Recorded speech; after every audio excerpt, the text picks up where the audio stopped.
ہماری lead competent نہیں ہے, ہماری لیڈ کو وراثت میں سب کچھ مل گیا. اللہ ماشاءاللہ ہے ایک آدھے, کسی گورے سے اتحاد تھا, کسی کرنل, کسی بریگیڈیئر سے, تو جیم کی فیکٹری تھی یا شربت کی فیکٹری تھی, اس نے کہا یار اے بھائی یار تو لے جا, میں چل رہا یار چلے نے. مطلب اس کا جو فنیکل ہے نا وہ کل فواد چودھری صاحب کی ایک ویڈیو وائرل ہوئی یار سے. شراب سر وہ نہیں چاہیے.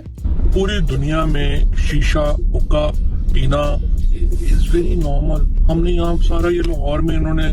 بندیال صاحب کو خیال آ گیا جی, ان کو کسی نے کہہ دیا یہ نہیں ہے تو انہوں نے بند ہی کر دیا. یہاں کوئی بارز نہیں ہے, بیٹھنے کی جگہ نہیں ہے, کیفیز نہیں ہے. بارز کیوں ہونی چاہیے یہاں پہ؟ اور یو اے ای ان کو بہت پسند ہے, ہمارے جتنے بھی لیڈس ہیں نا ساروں. ساری دنیا میں یو اے ای میں, ترکی میں, ہر جگہ پہ بارز ہیں, لوگ بیٹھتے ہیں. پر لیکن شراب کی اجازت بھی تو نہیں دے سکتے. کیوں نہیں دے سکتے؟ جس نے پینا ہے پیے, جس نے نہیں پینی نہ پیے. مطلب وہاں جا کے کیا, وہ جیسے ایک ہسپتال کی طرح اسٹیرائل, ہر چیز کے اوپر وہ فرنائل پھرا ہوتا ہے, ہر چیز صاف, اور دوائی میں آپ کا پیٹ نہیں خراب ہو سکتا. یہ کیسی دنیا, کیسی جگہ ہے جہاں آپ کا پیٹ نہیں خراب ہو سکتا.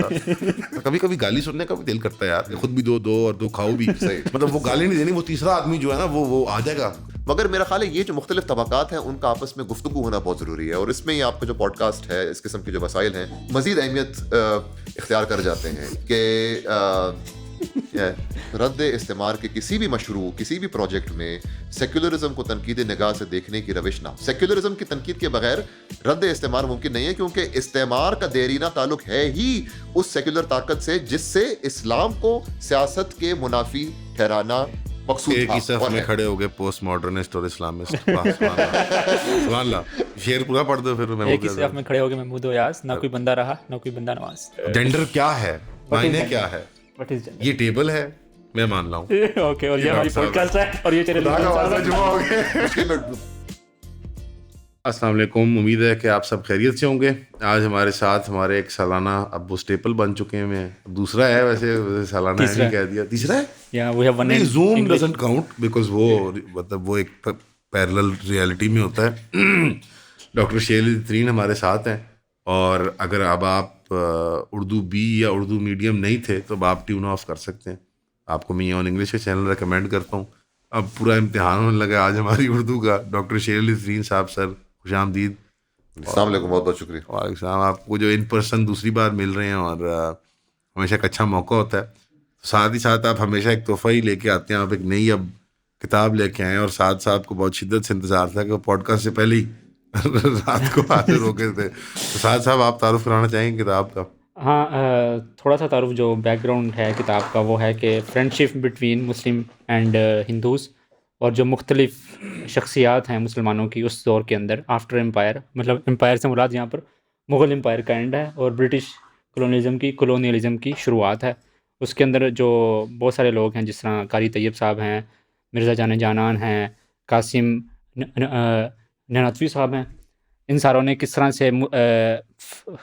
اسٹڈی کیا, انٹریکٹ کیا کہ ہم نے ہندوز کے ساتھ ڈیلنگ کیسے کرنی ہے. کسی نے کہا کہ یہ ہمارے دوست ہیں, اور جو برٹش ہیں وہ ہمارے دشمن ہیں. تو دوسری طرف جو آرگومنٹ تھا وہ تھا کہ برٹش ہمارے دشمن ہیں اور ہندو ہمارے دوست ہیں. The famous Maulana Abul Kalam Azad versus کیا کہنا چاہیے احمد رضا خان بریلوی ٹائپ پولیمکس. تو دیوبند کی ہاں جو تھی, ہاں, جو بعد میں پرو پاکستان سینٹیمنٹ بن گیا, پرو پاکستان بھی تھا. اور پھر دیوبند کے اندر ایک انٹرنل ڈیوائڈ شروع ہوگی نا, مولانا ابوالکلام آزاد ورسز نہیں مولانا شبیر عثمانی ورسز حسین مدنی وغیرہ. سو آئی گیس شروع کرتے ہیں. میرے خیال سے آپ نے ڈیڈیکیشن کیا, ہم دوبارہ ایک وہ چلتا ہے تذکرہ, کیونکہ 2 دن پہلے ایک بیل ریجیکٹ ہوئی ہے ہندوستان کے اندر شرجیل امام کی اور عمر خالد کی. تو وہیں سے بات شروع کرتے ہیں. میں پھر دوبارہ سے کہوں گا کہ آپ ایک بار تذکیر کے طور کے اوپر بتا دیں کہ کیا وجہ, آپ کو کیوں لگتا ہے کہ شرجیل امام جیسا کردار کیا ریپرزینٹ کرتا ہے ہندوستان کے اندر, اور پاکستان کے جو پولیٹیکل سفیئر ہے اس سے کیا مطلب ہم سبق کہنا چاہیے, پولیٹیکل لیسن کہنا چاہیے, اس سے ہم لے سکتے ہیں. بسم اللہ الرحمن الرحیم. بہت بہت شکریہ, آپ نے مدعو کیا دوبارہ, اور ہمیشہ بڑا اچھا لگتا ہے یہاں پہ آن پوڈ کاسٹ,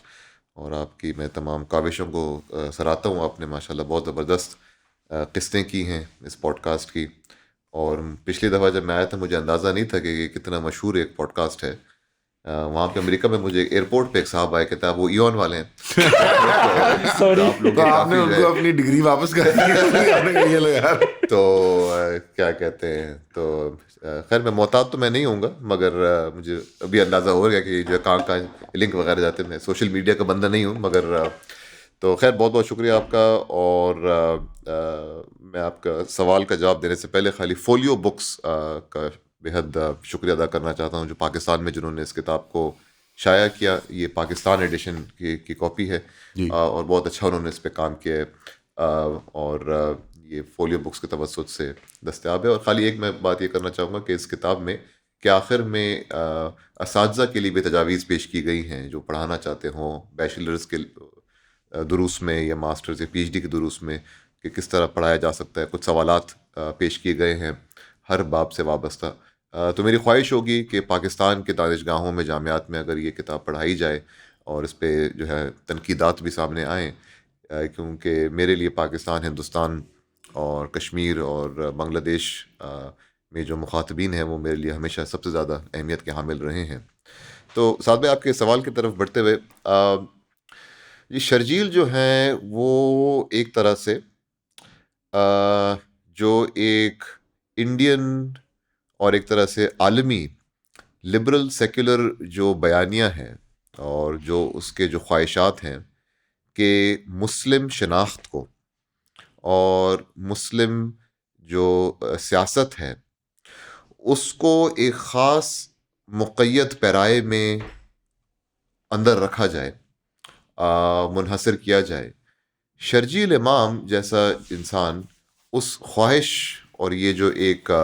لبرل بیانیہ ہے، خواہ وہ ہندوستان میں ہو خواہ عالمی سطح پہ ہو، اس کے بہترین ناقدین میں سے ہیں. اور اس خواہش میں جو نقائص ہیں اور اس خواہش کے اندر جو ایک تشدد بھرا ہوا ہے اس کی عکاسی کرتے ہیں شرجیل امام. اور اسی لیے وہ اتنے خطرے کے علامت نظر آتے ہیں، نہ صرف ہندوستانی ریاست کے لیے مگر ہندوستانی لبرل طبقے کے لیے اور حتیٰ کہ یہاں کے طبقات کے لیے بھی، اور خواہ وہ مغرب میں بھی ہوں. اب اس کی ایک مثال یہ لے لیں، آج کل بڑا چرچا ہوا ہے، میں بات کو اس کتاب سے زیادہ ہٹانا نہیں چاہتا. پہلے آپ نے بولا تھا آدھا گھنٹے اسی کتاب میں مختص کریں گے، جس کے لیے میں بہت شکر گزار ہوں کہ یہاں کے مخاطبین کے لیے اس کتاب کے حوالے سے کچھ باتیں سامنے آئیں گی. مگر پچھلے دنوں بڑا چرچا ہوا یہ زہران ممدانی صاحب کے حوالے سے، اور ایک سامنے آیا کہ انہوں نے خط لکھا ہے، مختصر خط عمر خالد کو، چند جملوں پر محیط کوئی خط لکھا ہے، اور تمام لوگ بڑے اس میں جو ہے متاثر ہوئے کہ یہ دیکھو کیسے یہ ہندوستانی مسلمان کے بارے میں سوچ رہا ہے وغیرہ. ٹھنڈ کافی ہو گیا ہے نو، اگر آپ بھی شام کو کوزی فیل کرنا چاہتے ہیں، اپنی مارننگ واک کو انجوائے کرنا چاہتے ہیں، تو یہ 100% کاٹن فلیس 350 GSM ایون کی بریدیبل اسپورٹس ویئر ہوڈی آپ لے سکتے ہیں. صرف ایون کی ہوڈی نہیں ہے، اس کے پیچھے ایک بہت اعلیٰ ڈیزائن ہے جو کمیموریٹ کرتا ہے پاکستان کے ایک ہسٹورک اچیومنٹ کو، also known as the Soviet جہاد. یہ ڈیزائن ایک خاتون نے سرپرائزنگلی ڈیزائن کیا تھا رائٹ ہیئر ایٹ ایون، اور اس کے اندر آپ دیکھ سکتے ہیں کہ ہم کمیموریٹ کرتے ہیں ضیاء الحق کی victory over the snake of communism in India. جو 71 کی جنگ کے بعد ہمیں لگا تھا کہ پاکستان جو ہے وہ تھک چکا ہے، پھر پاکستان نے اپنے مسلز فلیکس کیے تھے، اپنی نیوکلیر پاور کو ڈیولپ کیا تھا، اپنی گوٹ پاور کو ڈیولپ کیا تھا، اور اپنی ایئر فلیٹ کو بھی، اور ساتھ ہی ساتھ اپیرنٹلی ریمبو کے ساتھ بھی کام کیا تھا ایٹ سم پوائنٹ افغانستان کو فتح کرنے میں. اگر آپ پاکستان کی کامیابی کو ایک کول طریقے سے کمیموریٹ کرنا چاہتے ہیں، اگر آپ کو ایک ironic and yet powerful and masculine hoodie چاہیے جو کہ کمفرٹیبل بھی ہے اور افورڈیبل بھی ہے، تو صرف 5000 روپے میں، اگر آپ چھوٹے بچے ہیں، اگر آپ بڑے بچے ہیں تو 6000 روپے میں آپ johnpodcast.com پہ یہ ہوڈی پرچیز کر سکتے ہیں. Thank you. سوال جو میں مطرح کرنا چاہتا ہوں وہ یہ ہے کہ کیا، اب میں ممدانی کی تنقید میں نہیں کرنا چاہ رہا، حالانکہ کچھ نکات ہیں جس پہ تنقید ہو بھی سکتی ہے. بنیادی طور پہ میں بات یہ کہوں گا کہ آج کل کافی ولولہ ہے ان کے شخصیت کے حوالے سے، تو میں اس ولولے کو زیادہ ٹھیس نہیں پہنچانا چاہتا. مگر جب سے ان کی جو نامینیشن ہوئی ڈیموکریٹک حزب کے حوالے سے، تو اس کے بعد انہوں نے، اس میں کوئی شک نہیں ہے کہ اسرائیل کی تنقید اپنی کافی دھیمی کر دی. جی بالکل. جینوسائڈ کا لفظ جو ہے استعمال کرنا بند کر دیا. اکتوبر 7 کو جو ٹویٹر میں بیان دیا اس میں فلسطین کا کوئی ذکر نہیں تھا. وہ ذکر شروع ہی اکتوبر 7 کے واقعات سے ہوا، اور اس کو ایک جس طرح سے پیش کرنے کی کوشش کی، اس میں کوئی شک نہیں ہے کہ خود کو وہ ایک طرح سے زیادہ ہم آہنگ ٹھہرانا چاہ رہے تھے جو ان کے نیو یارک میں مختلف جو لوگ ہیں وہاں پہ. تو سوال جو میں مطرح کرنا چاہتا ہوں وہ یہ کہ کیا زہران ممدانی جیسا شخص کبھی شرجیل امام کے لیے خط لکھے گا؟ نہیں، I think because he is a bad Muslim. تو یہ بنیادی سوال، یہ جو ہے نا، ہمیں یہ جو ایک افسانہ ہے، لبرل بیانیہ ہے جس میں مسلمان اگر اپنی سیاست اور اپنی سیاسی شناخت کو سامنے لائے اور اس سیاسی شناخت میں وہ اپنی دینی شناخت، اپنی دینی جو ایک تصور ہے سیاست کا، اس کو اگر سر فہرست رکھے اور خود کو ایک اچھا مسلمان کی حیثیت سے ہمیشہ لانے کی سعی میں گرفتار نہ ہو،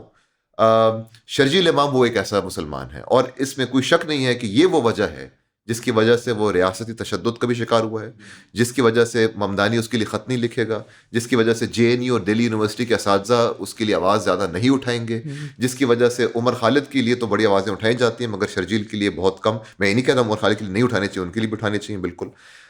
مگر یہ جو ایک سیاست ہے نا، یہ اچھا مسلمان برا مسلمان والی، گڈ مسلم بیڈ مسلم، جس کی پچھلے دفعہ میں ہم نے ذکر کیا تھا، ایک لمبی تاریخ ہے استشراقیت سے اور استعمار سے، مگر اس کا جو سب سے جو آج کل ایک رائج تصویر ہے وہ تو ظاہری بات ہے وار آن ٹیرر کے سیاق سے اس کا وابستگی ہے، جس میں گڈ مسلم بیڈ مسلم کی جو تفریق ہے وہ بڑھ چڑھ کے سامنے آئی اور مختلف دنیا کے حصوں میں اس نے اپنے مظاہر دکھائے.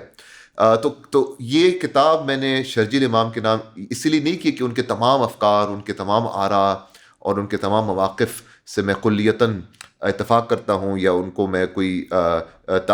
تعظیم کے حوالے سے میں نے نہیں کی، مگر اسی لیے کی کیونکہ اس کتاب کا ایک بنیادی موقف اور ہدف یہی ہے کہ وہ اسلامی سوچ اور وہ فکر جو کہ ایک لبرل بیانیہ سے ہم آہنگی نہ رکھتا ہو، جس میں ایک اچھا مسلمان کی تصور ہو کہ وہ ہمیشہ غیر سے رواداری اور دوستی اور محبت کا ہی علمبردار ہوگا، اور وہ زیادہ جو ہے یا وہ اس کی مذہبیت ریاست کے تابع ہوتی ہے، یہ بالکل تابع، فنڈامنٹل فیچر ہے بالکل. اور اس پہ ہم ابھی آتے ہیں تھوڑی دیر میں کہ ان کی کیا موقف کیا تھا ان کا ان حوالوں سے، یہ جو گائے کی قربانی اور مولانا ابوالکلام آزاد اور یہ تمام، کیونکہ اس کتاب کا جو نہ صرف میں نے ان کے نام کیا ہے یہ کتاب، مگر کتاب کے آخر میں جو خاتمہ ہے وہ شرجیل امام کی اسی تقریر پہ محیط ہے اور مرکوز ہے جو انہوں نے کی تھی، جس کی وجہ سے پھر ان کو جو ہے بغاوت کا ان کے خلاف الزام ڈالا گیا اور ان کو جیل میں ڈالا گیا. تو خیر ان کے موقف کی طرف ہم آتے ہیں، مگر بنیادی طور پہ میرا ہدف یہ تھا یہ ایک تو ان کو خراج تحسین پیش کرنا، ایک نوجوان مسلم مفکر، اور یہ وہ صرف ایک سیاسی کارکن نہیں ہے، وہ ایک مسلم مفکر ہے، اور یہ میرا خیال ہے بہت ضروری ہے کہ ان کو ہمیشہ ایکٹیوسٹ کہہ دینا، اور مگر ان کی جو فکر ہے اسلام کے حوالے سے، جو اسلامی تاریخ کے حوالے سے، کہ ہم کیوں ایک جب اسلام کی تاریخ لکھتے ہیں ہندوستان کے سیاق میں، تو ہم کیوں صرف ان کردار اور ان ہستیوں کو ہی سر فہرست دیکھتے ہیں نصاب میں، کتابوں میں، جو ہمارے معاصر لبرل جو ایک زاویہ نظر ہے اس سے مطابقت رکھتے ہیں، جیسے مولانا ابوالکلام آزاد، حسین احمد مدنی وغیرہ، اور جو دیگر حضرات ہیں جیسے مولانا احمد رضا خان، مولانا قاری طیب وغیرہ، ان کی طرف کیوں زیادہ روشنی نہیں ڈالی جاتی. تو یہ ان کا ایک موقف تھا. تو اس موقف کی بھی تجزیہ و تحلیل کی گئی ہے، مگر بنیادی میرا ہدف یہی تھا کہ یہ جو ایک مفکر ہے مسلم، اس کو خراج تحسین پیش کیا جائے اور یہ موقف سامنے لایا جائے کہ وہ اسلامی سیاست اور اسلامی فکر کی مثالیں جو ہمارے معاصر لبرل بیانیہ کی مطابقت نہ رکھتے ہیں، ان کو ہمیں جدت سے لینا چاہیے، خواہ آپ اسے اتفاق کریں اختلاف کریں، مگر جب آپ اس کو یا تجاہل کی نگاہ سے دیکھیں یا پھر اس کو تشدد کا نشانہ بنائیں تو ہمیں اس کے لیے آواز اٹھانی پڑے گی. اور میں آخری بات یہ کہوں گا سعد بھائی، یہ بہت ایک شرمناک بات ہے، ایک شرمناک فعل ہے کہ مغربی اکیڈمی میں بھی آج، خواہ وہ امریکہ ہو، خواہ برطانیہ ہو، یا بر صغیر کی اکیڈمی میں ہندوستان یا پاکستان، میرے خیال پاکستان میں بھی شرجیل کے لیے آواز اٹھانی چاہیے. یہ بہت ایک شرمناک بات ہے کہ اتنی کانفرنسز ہوتی ہیں، اتنے ملاقاتیں ہوتی ہیں آج کل ہندوستان مسلمانوں کے خلاف تشدد کے حوالے سے، ہندوتوا رائج ہو گیا ہے، ہندوتوا اور RSS اور BJP کا خطرہ وغیرہ، متعدد جو ہے بحثیں ہوتی ہیں، ملاقاتیں ہوتی ہیں، مقالات لکھے جاتے ہیں، خاص شمارے جو ہے وہ شائع کیے جاتے ہیں، مگر کتنے وہ امریکی باحثین ہیں، ہندوازم کے باحثین، جنوبی ایشیا دراسات جنوبی ایشیا ساؤتھ ایشین اسٹڈیز کے باحثین، علوم الانسان اینتھروپولوجی وغیرہ کے، جنہوں نے دو ٹوک الفاظ میں، انگریزی میں، ہندی میں، جس زبان میں بھی وہ گفتار کرتے ہیں، شرجیل کے لیے آواز اٹھائی ہو، بہت کم. اور یہ میرا خیال ہے ایک بہت ہی نہ ہونے کے برابر، اور یہ ایک عکاسی کرتی ہے کہ کتنی حد تک یہ ہمارے باعثین جو ہیں وہ مسلم مفکرین جب وہ اسلام کو لبرل سیاست کے تابع رکھنے سے انکار کریں تو کس حد تک وہ یا خوفزدہ ہو جاتے ہیں یا ان سے کوئی دلچسپی نہیں رہتی, ایکسکمیونیکیٹ کر دیتے ہیں تقریباً. بالکل کہ ان کی ایگزسٹنس ہی آپ کو ان کی as if they don't exist. ایک سیاسی تکفیر ہوتی ہے بیسیکلی کہ اگر آپ پاکستان میں دیکھیں تو ایون عمر خالد کو لے کے کوئی گفتگو نہیں ہوتی, نہ لیفٹ میں نہ لبرلز میں. بہت ایک مائلڈ سی کانورسیشن ہے, کوئی ایسا نہیں ہے کہ بہت ہی کوئی بڑے پیمانے کے اوپر کسی بڑے پلیٹ فارم کے اوپر. تو شرجیل امام تو بہت دور کی بات ہے. اسی کی آپ نے عکاسی دیکھی تھی 7 اکتوبر میں, چاہے وہ مزاحمت ہو غزہ کے اندر یا کہیں اور بھی کوئی مزاحمت کی تحریکیں ہوں, کشمیر کو لے لیں, ان کے بارے میں بھی پھر عجیب و غریب ہارس شو قسم کی تھیریز بنانا شروع کریں گے کہ دیکھیں اگر یہ امن سے, اگر یہ مظاہروں سے کام لیں, اگر یہ وہ ابھی بھی کبھی وہ گاندھیان ماڈل جیسے ریکمینڈ کر دی جاتا ہے کہ یہ دیکھو کم از کم یہ اسٹیٹ کے فریم ورک کو بریک نہیں کرتا. اگر آج پاکستان کی بات کریں, اور اس کو میں زیادہ سیاسی وہ ایک سمت میں نہیں کھینچنا چاہتا اس گفتگو کو, لیکن آج کی اگر بات کریں تو آج ہی صبح اگر آپ پاکستان کا ٹویٹر کھول لیں, جو گفتگو وہاں ہو رہی ہے, خصوصاً پنجاب کے جو کچھ فیصلے ہوئے ہیں ایک مخصوص جماعت کو لے کے, ان کے خلاف سخت ایکشن لینا جو کہ ایکسٹرا جوڈیشل نوعیت کا تھا, اور اس کے بعد اس سے پیدا ہونے والے رد عمل میں انہوں نے ایک متعین مقرر ایک اماؤنٹ جو ہے, ایک رقم جو ہے وہ 25,000 کی 20,000 کی 25,000 ائمہ کے لیے, مؤذن حضرات کے لیے, خدام کے لیے مساجد کی مقرر کر دی, اور کہا کہ یہ جو ہے ایک پینل کلوز کے تحت چلے گی جو اس میں 5, 10, 15, 20,000 کی رقم کٹ بھی سکتی ہے. یعنی اس کی کوئی تدریج انہوں نے ایک فہرست بیان کر دی. اور اس کو اکراس دا مسلم ورلڈ, خاص طور پہ پاکستان کے اندر جو ایک انٹیلیجنسیا کا طبقہ ہے, جو لبرل طبقہ ہے, وہ جو کہ وار آن ٹیرر میں شکست خوردہ ہو چکا ہے, یعنی اس نے وہ انٹلیکچوئل مات اس کی ہوئی, لیکن اس کے باوجود جو احیاء اس کو دوبارہ مل گیا, وہ ریلائز نہیں کر رہا ہے کہ یہ وہی فریم ورک ہے, وہی ریٹرک ہے, وہی گفتگو ہے کہ ان کو. اور وہ جو ایک فنڈامنٹل میں نے کہا جو اس کی ایک فنڈامنٹل فیچر ہے وہ یہ ہے کہ ان کو تابع کیا جائے ریاست کے, کیونکہ یہ جو ہیں سرکش ہیں, میں نے اکثر لفظ سنا ہے, یہ جو ہیں یہ ایسے ایلیمنٹس ہیں کہ جن پہ قابو پانا ناممکن ہے, جیسے کہ کسی جانور کی بات ہو رہی ہے, نہیں جیسے کسی علادین چالس چور کی جن کی بات ہو رہی ہو کہ اس کو کسی وہ جن کو واپس بوتل میں ڈالا جائے, بوتل میں ڈالنا ہے, یا کسی اس کو کسی صندوق میں بند کرنا ہے. اور ایک ڈی ہیومنائزنگ تو ہے ہی ہے وہ لینگویج, اور وہ غیر انسانی تصور کر کے ہی وہ, جیسے ورنہ آپ کس طرح 200-250 آدمیوں کو گولیاں مار سکتے ہو ایک تنگ گلی کے اندر. اور اس کے اندر state is the source of ultimate good, کہ اسٹیٹ ریاست کے اندر سے, اور وہ کیونکہ اور اس میں بڑی پرورٹڈ بات ہے کیونکہ پاکستان کے اندر الٹیمیٹ گڈ اسلام ہے اکثریت تمام کے لیے, تو پھر اسلام بن جاتی ہے متبادل, یا وہ ٹرانسورس بن جاتی ہے آف دا اسٹیٹ,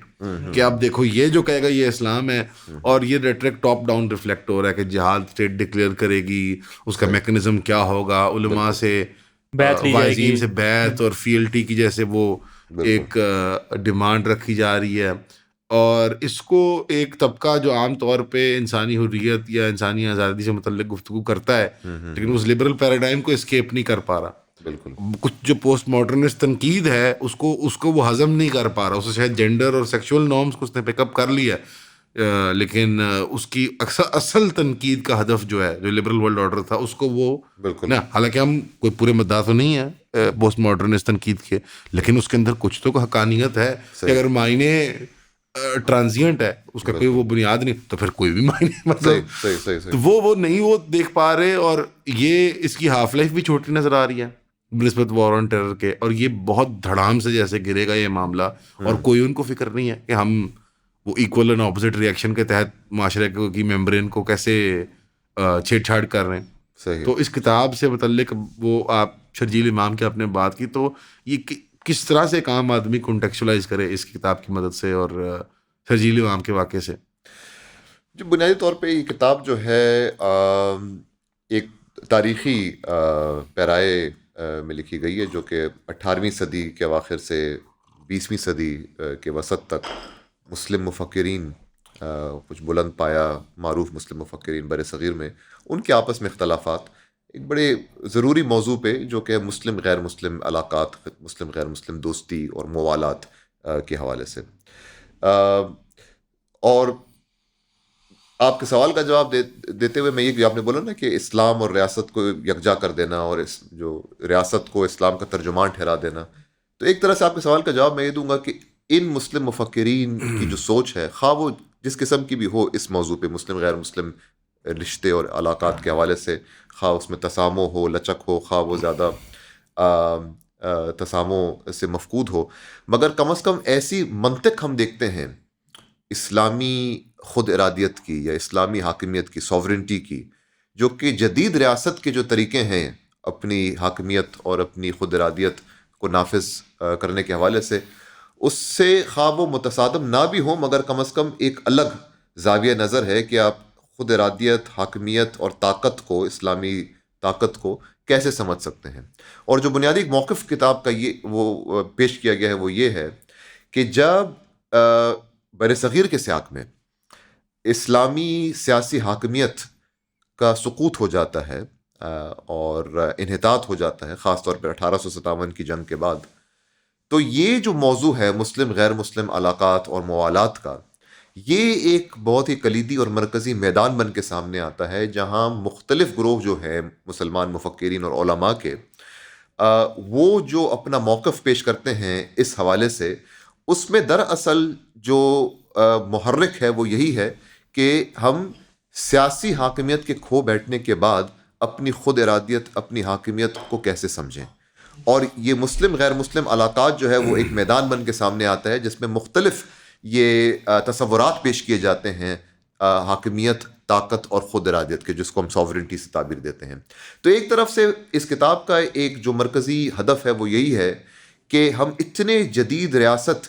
کی جو حاکمیت ہے اس کے زیر اثر اور اس کی جو ایک انفرادیت سامنے آ گئی ہے کہ جیسے گویا یہی ایک حاکمیت کا تصور ہے جس کے تحت ہم سب نے چلنا ہے، تو کم از کم اس کتاب میں،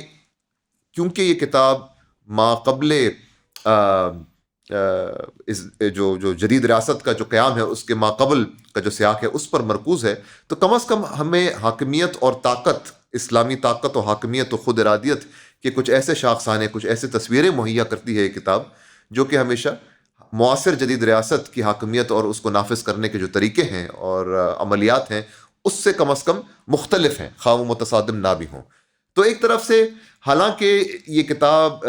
مطالعات اسلامی سے وابستہ ہے، اسلامک اسٹڈی سے وابستہ ہے، جس میں عربی، فارسی، اردو متون و نصوص کا تجزیہ و تحلیل کی گئی ہے، اور وہی بنیادی مصدر ہے اس کتاب کا، مگر اس میں ایک طرح سے ہم اس کو پڑھ سکتے ہیں، اس کی تشریح کر سکتے ہیں کہ جو جدید ریاست کی جو حاکمیت کا غلبہ ہے اس کو کچھ حد تک ہمیں ٹھیس پہنچا سکتے ہیں ان مفکرین، ان علماء کی سوچ کے حوالے سے، خواہ ان کا موقف جو بھی ہو۔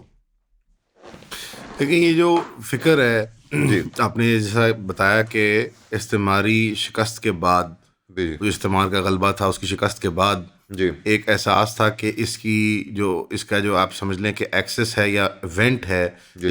اس خواہش کا کہ خود ارادی جو ہے وہ اسلام کے زاویے سے کیسے، کہاں اس کا اظہار ہوگا۔ بالکل۔ تو ایک جیسے یہ جو تقابلہ ہے مطلب سماج میں، محلے داری میں، کہ یہ مسلمان ہیں، یہ ہندو ہیں، یہ فلان ہیں، صحیح، اور اس کا اظہار آپ کو مختلف جگہوں میں نظر آیا، اور علماء کا بھی کردار پوسٹ پارٹیشن پاکستان کے اندر بھی ذرا ایسا ہی تھا کہ اچھے بھلے وقتوں میں پیرلل لائنز کے طور پہ، کہ جیسے یہ کہ سیپریٹ سوورنٹی ہے ریاست کی اور ایک سیپریٹ سوورنٹی ہے خود ارادی ہے جو عوام کی مذہبی جذبات کا مجموعہ ہے، جو علماء میں ریپرزینٹ ہوتا ہے، وائزین میں ہوتا ہے، پیر خانوں میں ہوتا ہے۔ بالکل۔ اور برے وقتوں میں یہ انٹرسیکٹ کر جاتے ہیں جہاں پہ وہ تصادم کی شکل اختیار کرتے ہیں یا کیپیچولیشن کی، کیونکہ ظاہری بات ہے تصادم میں غالب آنے والی ہمیشہ ایک مضبوط ریاست ہی ہوتی ہے۔ جہاں اس کے برعکس ہوا ہے وہاں پہ کیوس ہوا ہے مسلمان دنیا کے اندر، جہاں بھی عوامی مذہبی جذبات کو لے کے کوئی انقلابی تحریکیں چلی ہیں، پوسٹ میں ریپبلک فارمیشنز کی بات کر رہا ہوں، یہ پوسٹ کلونیلزم۔ تو پاکستان کے اندر کیونکہ ایک مضبوط ریاست ہے، یعنی ٹیکنالوجیکلی اور جو بھی جدید ہتھ کنڈے ہیں ریاست کے پاس، وہ پاکستان کے اندر خاصی مضبوط ہیں، تو پاکستان کے اندر اس کا اظہار پیرلل، بہت ریئر اوکیزن تصادم، بٹ اکثریت تابع ہی رہا ہے۔ لیکن اس کے باوجود کیا وجہ ہے کہ آج کے دور میں جدید ریاست کو ری ڈبل کرنے پڑ رہے ہیں ایفرٹس، حالانکہ یہ شکست تو 80-90 سال پہلے ہو گئی، 100 سال پہلے ہو گئی، اور اگر اس کی وہ لینیج کو اس کی وہ ٹریجیکٹری کو صحیح طرح میپ کرنا تو 250-300 سال پہلے یہ شکست ہوگی. تو یہ آج 2025 کے اندر کیا وجہ ہے کہ ریاست کو بار بار اس کو ریڈبل کرنا پڑتا ہے اور اس سبق کو بار بار دہرانا پڑتا ہے؟ کیا کوئی خطرہ ہے کہ جیسے یہ جو پیرلل لائن چل رہی ہے سوورینٹی کی، کبھی نہ کبھی یہ جو ہے وہ انٹرسیکٹ کر کے ہمیں کہیں زیر نہ کر دے؟ یہ کو ممکنات میں سے بھی لگتا ہے کہ مطلب حالانکہ مطلب جدید جو ٹیکنالوجیکل ہتھ کنڈے ہیں ریاست کے پاس، اس کے سامنے علماء تو کوئی اور بھی کوئی بالکل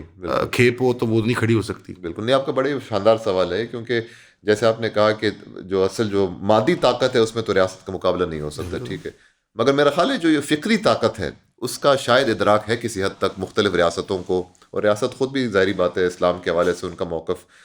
بارہا تبدیل ہوتا رہتا ہے. مگر میرا خیال ہے آپ کی بات میں وزن بالکل ہے کہ شاید یہ ایک ادراک ہے کہ یہ ان کی جو حاکمیت ہے، جو یہ ایک مادی جو طاقت ہے، سلطت ہے جس کا وہ نفاذ کرتے ہیں اپنی ہتھیار کے ذریعے اور اپنے جو ان کے طاقت کے سرچشمے ہیں، وہ تو بنیادی طور پہ استعماری ریاستی ڈھانچے سے ہی اخذ کیا جا رہا ہے. جی بالکل. تو میرا خیال ہے شاید کہیں یہ ادراک ضرور ہے کہ فکری طور پہ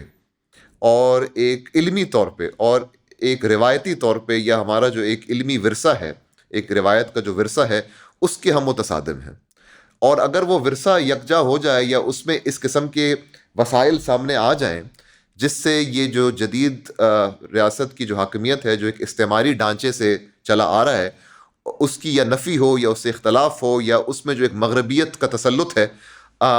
اس کے خلاف ایک اس کو قلع کما کرنے کے وسائل یکجا ہو جائیں تو ہمارا کیا بنے گا؟ تو میرا خیال ہے اسی وجہ سے جو معاصر ریاست کی جو حاکمیت ہے اور اس کو نافذ کرنے کے طریقے، اس میں کوئی علمی گہرائی تو ہے نہیں، اس میں کوئی فکری سوچ ہے، اس میں کوئی فکری اساس و جذور تو ہے نہیں.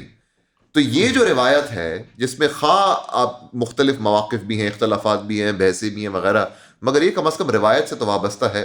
اس میں کم از کم ایک جو اسلامی غلبہ کا جو تصور ہے اس کا ایک لمبی چلی آ رہی روایت ہے، اس میں لمبی چلی آ رہی اس میں ایک نفاست و لطافت ہے. تو میں یہ نہیں کہہ رہا کہ اس کو کوئی فوقیت ہے، مگر میرا خیال ہے شاید یہ ہو سکتا ہے، آپ کے سوال سے ابھی میرے دماغ میں بات آئی کہ شاید کہیں یہ ادراک ہے ایک سیکولر ریاست کو، ایک مغرب زدہ سیکولر ریاست کو، خواہ وہ خود کو اسلامی کہے یا جو بھی کہے،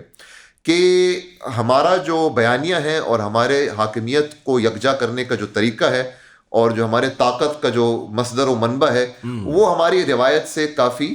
منقطع ہے. اور اگر روایت کے وسائل یکجا ہو جائیں جس میں ہماری حاکمیت کی ایک فکری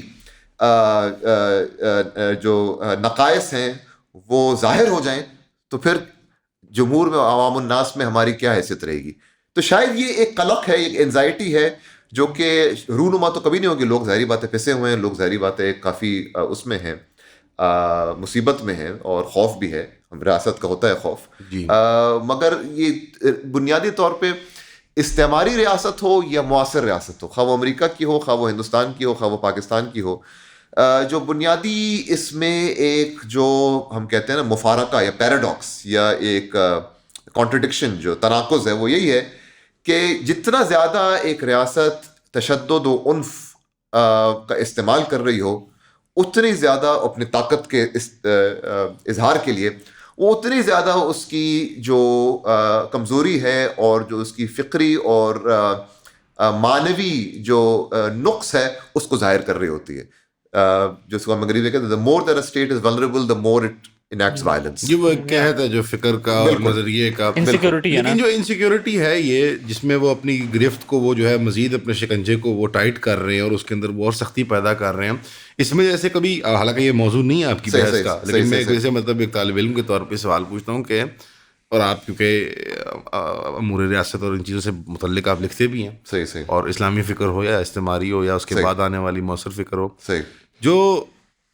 ماکیاویلین ٹائپ ایک خواہش ہوتی ہے یا ایک ڈسپوزیشن ہوتی ہے، اس کے تحت جیسے یہ کوآپٹ کیوں نہیں کرنے کی کوشش کرتے ایک افیکٹو اسٹریٹجی کے ساتھ؟ جیسے میں ایک مثال دیتا ہوں، چاہے کسی کا دل مطلب جو ہے ایسے دکھ جائے، طیب اردوغان صاحب کی مطلب وہ کافی کامیاب ایک کوآپشن تھی آف ایک مذہبی اظہار کی. اور شاید غالباً ایک زمانے میں 90s کے دور میں تو نہیں اس کو بتا سکتا, میری عمر بہت چھوٹی تھی, کہ وہ نواز شریف صاحب بہت اس کو افیکٹولی کیا کرتے تھے, خاص طور پہ جو وہ انرجیز ضیاء الحق کے دور سے چلی آ رہی تھی, ان کو انہوں نے بہت اچھی طرح سے آپ کہہ لیں انکیپسولیٹ کر کے کیپچر کیا. تو یہ جو خواہش ہے کہ ہم اس کو دبا کے ہی اپنے تابع کریں, یعنی جبر کے طور پہ جبر کر کے ہی, یعنی وائلنس ایگزیکیوٹ کر کے ہی تابع کریں, اس کے بجائے یعنی اس کو برابر تو نہیں, کیونکہ ماکیویلین ٹیکٹکس برابری جو ہیں وہ صرف مصنوعی ہوتی ہے, بٹ برابر بٹھا کے یا کم از کم مصنوعی طور پہ برابر بٹھا کے اس کو کوآپٹ کرنے کی خواہش کیوں مطلب نہیں پیدا ہوتی. ایسے نہیں ہے کہ کوئی ایک ہتھ کنڈا بیک وقت نہیں, سارے بیک وقت استعمال ہو رہے ہوتے ہیں, ایسے نہیں ہے کہ وہ اے یا بی کسی بائنری میں آپریٹ کرتی ریاست, بٹ جیسے بھاری پلڑا وائلنس کا, جبر کا اور اسی کا رہتا ہے, ان جذبات کو ہارنس کرنے کی خواہش جیسے ایک دفعہ جب کی پاکستان میں, جب افیکٹولی کی ضیاء الحق نے, تو معذرت کے ساتھ ایسے بھی یہ بھی بڑی انوائنگ لگی یہ بات لوگوں کو, اب دوسری سائڈ کے طبقے کو, کہ وہ بہت ہی کامیاب ایکسپیریمنٹ رہی. قوم کسی بھی کام کے لیے یکجہ ہو گئی, جو کام ان سے کروانا تھا, افغانستان پر حلہ بول دیا, نیوکلیر ٹیکنالوجی ڈیولپ کر دی, بوسنی تہتیا میں جہاد کھول دیا, امریکہ کو بھی راضی رکھا ہوا ہے, مطلب ایک بہت بڑے وسیع پیمانے میں بڑی گیم میں پاکستان داخل ہو گیا. اگر بالکل میں ایک ماکیویلین سینیکل پرسپیکٹو سے دیکھوں تو جیسے اس کو جیسے وہ فرینکنسٹائن مانسٹر جو بنا اس سے خوف آتا ہے کہ یار اس کو ہارنس نہیں کرنا, پتہ نہیں کیا ہو جائے گا, یا کوئی یہ وار آن ٹیرر کے بعد کا سبق ہے کہ ہمیں ڈر لگنے لگ گیا مغربی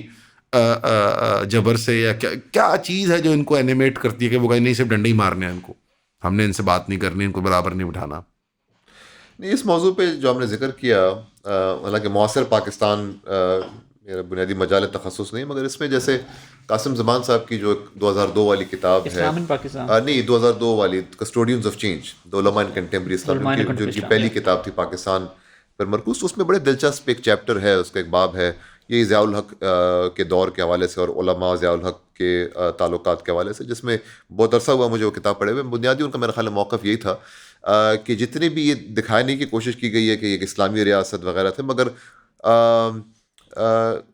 علماء حضرات آخر کار اس میں اپنی منمانی یا اپنی جو ان کے آراء تھے وہ نہ منوا سکے, اور ایک طرح سے جو ضیاء الحق کی ریاست ہے اس کو بھی ہم ایک حالانکہ خود کو وہ اسلامی بیانیہ بنا کے سامنے پیش کرتے رہے, مگر اس میں بھی ایک جدید ریاست کا جو ایک پہلو ہے, ایک لبرل ریاست, وہی غالب تھا. تو یہ جو ہے ایک ریاست, ظاہری بات ہے جو شکلیں لیتی ہے وہ تو مختلف ہوتی رہتی ہیں, ضیاء الحق سے مشرف اور مشرف سے بھی جو ہیں وغیرہ, مگر میرا خیال ہے آپ کا جو سوال ہے اس کا جواب یہی ہوگا کہ تشدد و عنف کی ضرورت تبھی پڑتی ہے کہ جب آپ کسی ایک روایت سے آپ کے ایک سرسری سا تعارف ہو اور ایک سطحی آپ کا تعلق ہو, اور اس کی جو گہرائی ہے اور اس کی جو مختلف پہلو ہیں اور اس کی جو تنوع ہے اس سے آپ کو زیادہ شناسائی نہ ہو, اور اگر آپ کا بنیادی ہدف یہی ہو کہ یہ آپ کے تابع رہے اور آپ کی جو طاقت ہے اس کو تسلیم کرتی رہے, تو ظاہری بات ہے پھر آپ کے لیے سب سے جو آپ کو لگے گا کہ آپ کے لیے سب سے کارآمد جو ایک طریقہ ہے اپنی حاکمیت کو نافذ کرنے کا, وہی جبر اور عنف ہی ہے. جو دوسرا راستہ ہے وہ قدرے زیادہ مشکل اور زیادہ کٹھن بھی ہے, اور زیادہ اس میں وقت بھی لگتا ہے کہ آپ بالکل کہ آپ ایک روایت کو سمجھیں, اس کے مختلف اختلافات میں جو ہیں آپس میں اس کو سمجھیں, پھر آپ جو ہے صرف آپ کی یہ اولی ترجیح نہیں ہونی چاہیے کہ اپنے ہی جو ہے طاقت ہے اس کا نفاذ کریں, مگر یہ بھی دیکھیں کہ مختلف لوگوں کی کیا آراء ہیں, ان کی کیا سوچ ہے مختلف امور کے حوالے سے. تو امان اللہ بھائی مسئلہ تو یہ رہا ہے کہ ایک طرح سے, اور بات کو اس کتاب سے جوڑتے ہوئے, کہ یہ جو روایت ہے ہمارے اسلام بر صغیر کے اسلامی روایات, اس کی ظاہری بات ہے ہمارے علماء طبقات میں تو کافی ہے, معلومات بھی ہیں, روشناسی بھی ہے, اور کافی ایک تمکن بھی ہے, ید طولہ رکھتے ہیں یہاں بڑے جید علماء وغیرہ, مگر عامت و ناس کے ہاں خواہ وہ مغرب زیادہ طبقہ ہو یا روایت پسند طبقہ ہو, اس پوری روایت کو کسی ایک تجزیے و تحلیل کے تحت دیکھنے کی روش ہے وہ کافی کم دیکھی جاتی ہے. اور دینی طبقات میں بھی بنیادی طور پہ جو سوال مطرح کیا جاتا ہے کون صحیح اور کون غلط, کہ کس کا پلڑا 0 بھاری 0 رہا. اور 1 بائنری میں. جی، وہ جو کہ اچھا سوال, میں یہ نہیں کہتا وہ برا ویسے سوال ہے. آپ جب ذکر کر رہے تھے نا کہ جو انٹلیکچوئل لیتھارجی ہے جو لیڈ کرتی ہے اس کو, کہ جب آپ کسی موضوع کو, کسی نظریے کو کسی سطحی لیول پہ سمجھتے ہیں تو اس سے پیدا ہونے والی پھر ایک تشدد کی ہی وہ ایک لہر نکلتی ہے. تو آپ جو یہ بات ریاست کے بارے میں کر رہے تھے جو ایکولی ٹرو تھی, میرے ذہن میں یہ بیک وقت علماء کلاس کے بارے میں بھی چل رہی تھی کہ ان کے ہاں بھی جو شدت نظر آتی ہے, جو وائلنس کی شکل اختیار کرتی ہے بڑے پیٹی افیئرس کے اوپر, وہ لگتا ہی ہے کہ ایک سطحیت وہاں پہ بھی,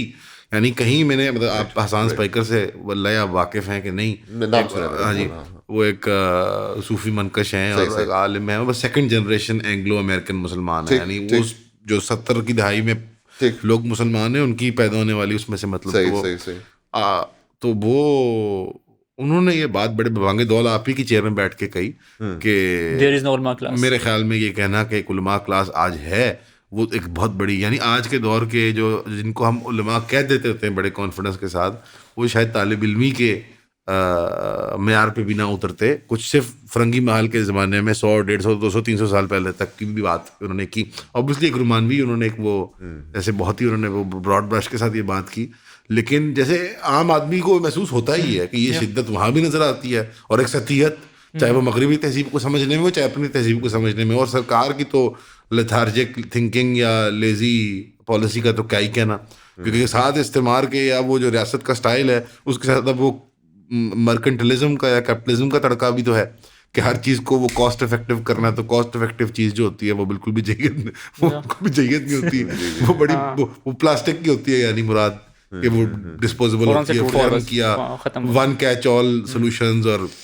یو نو اسی کے اوپر وہ مجھے وہ سفیدے کا درخت جلدی اگتا ہے تو ہر جگہ لگا دو, حالانکہ وہ پانی چوس جاتا ہے سارا, یو نو. یہی میں نے, اگر آپ کو جانتے ہیں ڈاکٹر فلاح شریف, ہاں بالکل ان کی جو کریٹیک ہے علماء کلاس کے اوپر اور ان کا ان ایکشن ٹورڈز غزہ اگر ہم دیکھا جائے تو وہ بھی اسی بات ریلیٹڈ ہے کہ ہمیں ہمارے علماء اس چیلنج کو لینے کے لیے ہیڈ آن تیار ہی نہیں تھے. بالکل ایک ان ایکسپیکٹڈ چیلنج تھا, اور اسی لیے وہ ہمیں نظر آتا ہے کہ وہ بالکل اب they don't know what to do. ایک کلاس علماء کی ہے جو وہ چاہ رہے ہیں کہ کچھ کرے, وہ ریاست سے اپیل کر رہے ہیں کہ سر آپ کچھ کریں. ایک طرف وہ پتہ نہیں انہیں علماء کلاس کہنا چاہیے, وہ جو ماڈرنسٹ ہیں دا ٹائپس آف غامدیز, وہ کہہ رہے ہیں کہ who knows, مطلب کیا فرق نہیں, وہ کہہ رہے ہیں کہ یہی کچھ کیوں, وہ کیا ہو رہا ہے, کچھ بھی نہیں ہو رہا, وہ ماضی میں بات کر رہے ہیں کیوں کچھ کیا 2 سال 2.5 سال قبل بات کر رہے ہیں. اور اس کے بین جو ہم عام مسلمان ہیں جو میں جیسا طالب علم, بلکہ نہیں 2 سال 2.5 سال کہہ رہا ہوں, وہ 1900 ایک وہ 60 کے 70 والے بارڈروں کی بات کریں, تب کیوں کچھ کیا, تب ہی ہار جاتے ہیں, چھوڑ دیتے ہیں, عجیب سی مطلب ایک وہ تو عجیب سی ان کی منطقیں ہیں. آپ نے بھی اس کی کتاب کے اندر غامدی صاحب کا ذکر کیا, تو میں یہ بھی جاننا چاہ رہا تھا کہ غامدی صاحب کو آپ مطلب کس طرح, اس کتاب میں ذکر کیا انہوں نے, دکھانا ایٹ دی اینڈ آف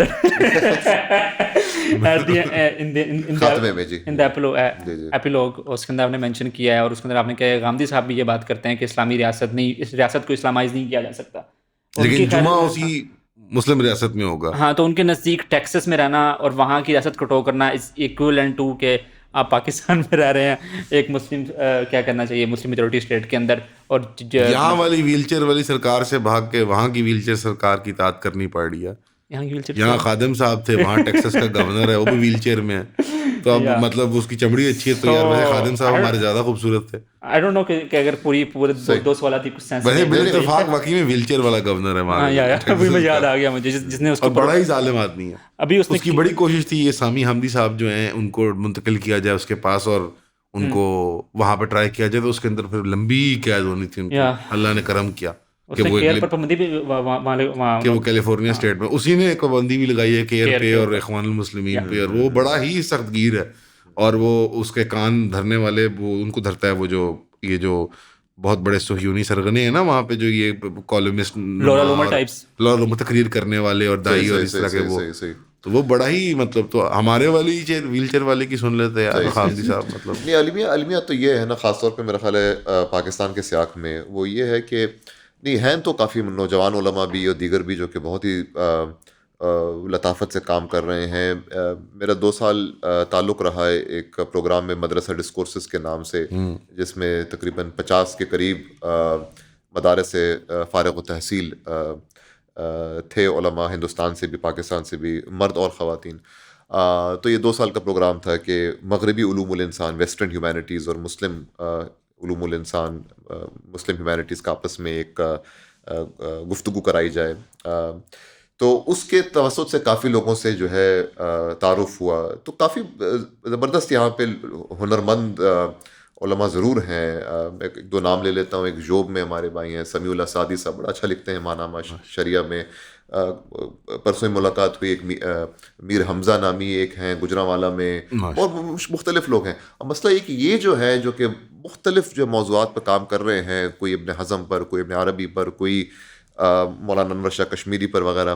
یہ جو ہے ہمارے جو انگریزی کے یا اردو کے اخبارات ہیں اس تک ان کی رسائی, یہ وہ لوگ نہیں ہیں جن کے بیانات سامنے آتے ہیں. اب مغربی جو یہاں پہ انگریزی کے جو اخبارات ہیں, ابھی پتہ نہیں اتنا ہوتا ہے یا نہیں ہوتا. مجھے یاد ہے کم از کم 2010 والی دہائی میں یہ ایکسپریس ٹریبیون ڈان میں ایک متقرر ایک روش تھی. وہ یہ تھی کہ کوئی ایک بہت ہی حوامش سے فتویٰ لے لیا, کسی نے کچھ بہت ہی عجیب سا فتویٰ دے دیا, اور اس کو ڈال کے ایک تصویر ڈال کے پوری جو علماء برادری اسی کو جو ہے اسی پیرائے میں ٹھہرا دیا. تو یہ جو ایک بڑا المیہ ہے کہ میں یہ نہیں کہہ رہا کہ وہ جو حضرات ہیں یہ ہمیشہ سیاست کے حوالے سے یا سیاسی جبر کے حوالے سے اپنی آواز ایسی اٹھاتے ہو, کہ ان کا اپنا ایک علمی ایک مشق ہے, ایک علمی ان کی ایک زندگی ہے. مگر میرا خیال ہے یہ جو مختلف طبقات ہیں ان کا آپس میں گفتگو ہونا بہت ضروری ہے. اور اس میں یہ آپ کا جو پوڈ کاسٹ ہے, اس قسم کے جو وسائل ہیں, وہ مزید اہمیت اختیار کر جاتے ہیں. کہ آپ کو نہیں لگتا کہ میں کانوں کو ہاتھ لگا رہا ہوں, مگر ضرورت اسی بات آپ کی اسٹیمیشن میں اگر ایسے کی تو اللہ ایسے ہی کر دے, کہ تاکہ جو متشددین یا وہ آوازیں جو کہ علمی لطافت کو پروان نہیں چڑھاتی, وہی سرخیاں جو ہیں ان پر نہیں محیط ہوں. تو یہ میرا خیال ہے بہت ہی ایک ضروری جو ہے ایک امر ہے. اب آپ نے غامدی صاحب کی بات کی, تو اس میں بنیادی طور پہ یہ جو بحث ہے وہ کتاب کے خاتمے میں آتی ہے. کتاب کا خاتمہ جو ہے اس کا ایک حصہ ہندوستان پر مرکوز ہے اور دوسرا حصہ پاکستان پر. ہندوستان والا حصہ شرجیل امام کی تقریر اور ان کی شخصیت پر ہے, اس پر ہم آ سکتے ہیں کچھ دقیقے بعد. مگر جو پاکستان والا حصہ ہے وہ مرکوز ہے جو کچھ سال پہلے یہاں پہ ایک بحث چھڑی تھی اسلام آباد میں مندر بنانے کے حوالے سے 2021-22 میں غالباً پیک عمران خان دور ہے نا, بالکل 2021 یا 22 کے شروع میں. تو اس میں جو دلچسپ سوال اٹھا تھا وہ یہی تھا کہ کیا ایک اسلامی ریاست مالی معاونت کر سکتی ہے اور مالی امداد دے سکتی ہے یا مال فراہم کر سکتی ہے ایک ہندو مندر کی تعمیر کے لیے. تو یہ سوال جو اٹھا تو پہلے تو یہاں پہ مختلف جو سیاستدان تھے وغیرہ انہوں نے یہ بیانات دینا شروع کر دیے کہ دیکھیں ہمارے پاس کتنی اچھی مذہبی رواداری ہے اور تعایش ہے, کو ایگزسٹنس ہے, کہ ہم تو یہاں مندر بنا رہے ہیں اور وہاں ہندوستان میں دیکھیں کیا ہو رہا ہے. اور مگر پھر جو ہے دینی طبقے کے لوگوں نے اس پہ جو ہے سوالیہ نشان ڈال دیا اور سوالات اٹھانے شروع کر دیے. مفتی منیب الرحمان صاحب, مفتی تقی عثمانی وغیرہ, کہ ایک اسلامی ریاست جو ہے وہ اپنی جو ان کے اموال ہیں, جو ان کے اپنے مالی جو ذخیرے ہیں, ان سے ایک مندر کی تعمیر نہیں کر سکتے, کیونکہ یہ ایک اسلامی روایت جزیے میں سے کر دیں گے. تو یہ ایک سوال اٹھا جو جزیہ ہم اکٹھا کرتے ہیں, ایک اور بھی سوال اٹھا, ایک اور بھی جو خراج ہم اکٹھا کرتے ہیں فتح کن علاقوں سے, وہاں سے نہیں ایک اور بھی سوال, ایک اور بھی کسی نے آرگومنٹ دیا کہ جو اسلام آباد کا شہر ہے وہ یا اگر ایک وفد جو ہے عباد کا ہم اٹھا کے انہیں افریقہ سے لے کے یورپ میں بیچ دیں, اس مال سے ہم پھر یہ کر لیا کریں. نہیں میں ایک بات کرتا ہوں, کسی نے یہ بھی آرگومنٹ دیا کہ اسلام آباد کا جو شہر ہے وہ پرانا شہر نہیں ہے, وہ ہم نے نیا شہر بنایا, نیو آباد کردہ شہر ہے, وہاں پہ تو سوال ہی پتہ نہیں ہوتا. ہاں یہ بھی دو بحث ہیں, دیکھو دو بحث ہیں. ایک تو اسلام آباد جیسے اسلام آباد مطلب استانبول بیسکلی اسی طرح سے بنا ہوا ہے, وہ مطلب ڈیزائن وائز نہیں بٹ نام کے اعتبار سے سوچا تھا کہ یہاں پر اسلام ڈیزائن کے اعتبار سے وہ جو بھی ایوب خان صاحب نے امیجن کر لیا انہوں نے وہ بنا دیا. ایک اس میں سوال میں آپ سے پوچھتا ہوں کیونکہ اب آپ بھی مطلب ایک طالب علم بھی ہیں, مطلب نہیں استاد بھی ہیں, ہم آپ کو تو استاد عالم کہنا چاہ رہے تھے لیکن آپ نے ناراض ہونا تھا, عالم فاضل آدمی, چلا یہ کہہ دیتے ہیں. تو اس میں دو مجھے سوال مطلب, ایک کہ اثر نو تعمیر کرنا مندر کی, مغلیہ سلطنت کے تو یقیناً کوئی نہ کوئی مثال ملتی ہے, میرے ذہن میں آ رہی ہیں, تو اس سمن میں یہ سوال. اور پھر جو ہماری میراث ہے ثقافتی, جیسے کٹاس راج ہو گئے یا کوئی ہمارے مختلف جو سکھ مذہب کے جو مختلف یہاں پہ مقامات ہیں, گردوارے ہیں, پھر کچھ تاریخی مسیحی برادری کے چرچ ہیں, ٹھیک ہے وہ کوئی قدیم چرچ نہیں ہے, یا ان کے مذہب کو وہ کوئی سینٹرل وہ نہیں ہے, یعنی کہ کوئی یہ نیٹیوٹی کے چرچز نہیں ہیں فلسطین کے, بٹ 200-250-300 سال پرانے ہیں, اور وہ آرکیٹیکچرلی, ثقافتی طور پر, یعنی ایستھیٹکس کے اعتبار سے, کلچر کے اعتبار سے, اور وہ سمبلز ہیں بہت بڑے ہماری مسیحی برادری کے لیے اور ہندو برادری کے لیے اور سکھ سب تینوں کے لیے سبسیکوینٹلی. تو ان کو ٹیکس پیئر منی کے اندر سے وہ کرنا, تو یہ دو ڈفرینٹ, مطلب جیسے ایک مینٹین کرنا, اس پہ تو کبھی اعتراض ہوا ہی نہیں, اور نہ مطلب بنتا ہے نہ جائز ہے, لیکن سوال پھر بھی رکھ دیتے ہیں کیونکہ علماء اس کے بارے میں بھی تنقید کرتے ہیں, اور عام لوگ بھی تنقید کرتے ہیں وائزین کے واز سن کے کہ دیکھو یہ کیا کر رہے ہو یار, فلانی جگہ یہ کیا کر رہے ہو. کیونکہ ایک بہت اچھا منصوبہ بھی سرکار کا چلا تھا جو بہت اچھا کور ہوا, اگر آپ چاہیں کوئی بھی آڈینس دیکھنا چاہے, ویسے میں کبھی ریکمینڈ نہیں کرتا کوئی سرکاری چینل, بلکہ ایک چینل ہے ڈسکور پاکستان, اس میں بہت اچھی پلے لسٹ ہے سارے چرچز کی, سارے مندروں کی, اور بہت اچھی طرح کور کیا ریسٹوریشن پروجیکٹس کے بعد. یہ عمران خان صاحب کے دور میں ہی شروع ہوا تھا کام, اور بہت اچھا کام ہوا تھا. تو ان دونوں باتوں کو ہم کہاں پلیس کرتے ہیں اس کانٹیکس میں؟ ہاں نہیں بالکل, آپ کے سوال کا جواب بھی میں دیتا ہوں اور بات کو آگے بڑھاتا ہوں جو سعد بھائی بھی کہہ رہے تھے. تو یہ جو سوال اٹھا یہ والا, تو اس میں جو مختلف موقف سامنے آئے, تو ایک تو علماء حضرات کا موقف یہی تھا کہ دیکھیں روایت میں یہ بہت سی نظیریں ہیں اس کی کہ ایک اسلامی ریاست جو ہے وہ ایک ایسا جو ہے عمارت تعمیر نہیں کر سکتے جہاں پہ بت پرستی ہو وغیرہ, اور لوگوں نے ابن تیمیہ کا حوالہ دیا وغیرہ,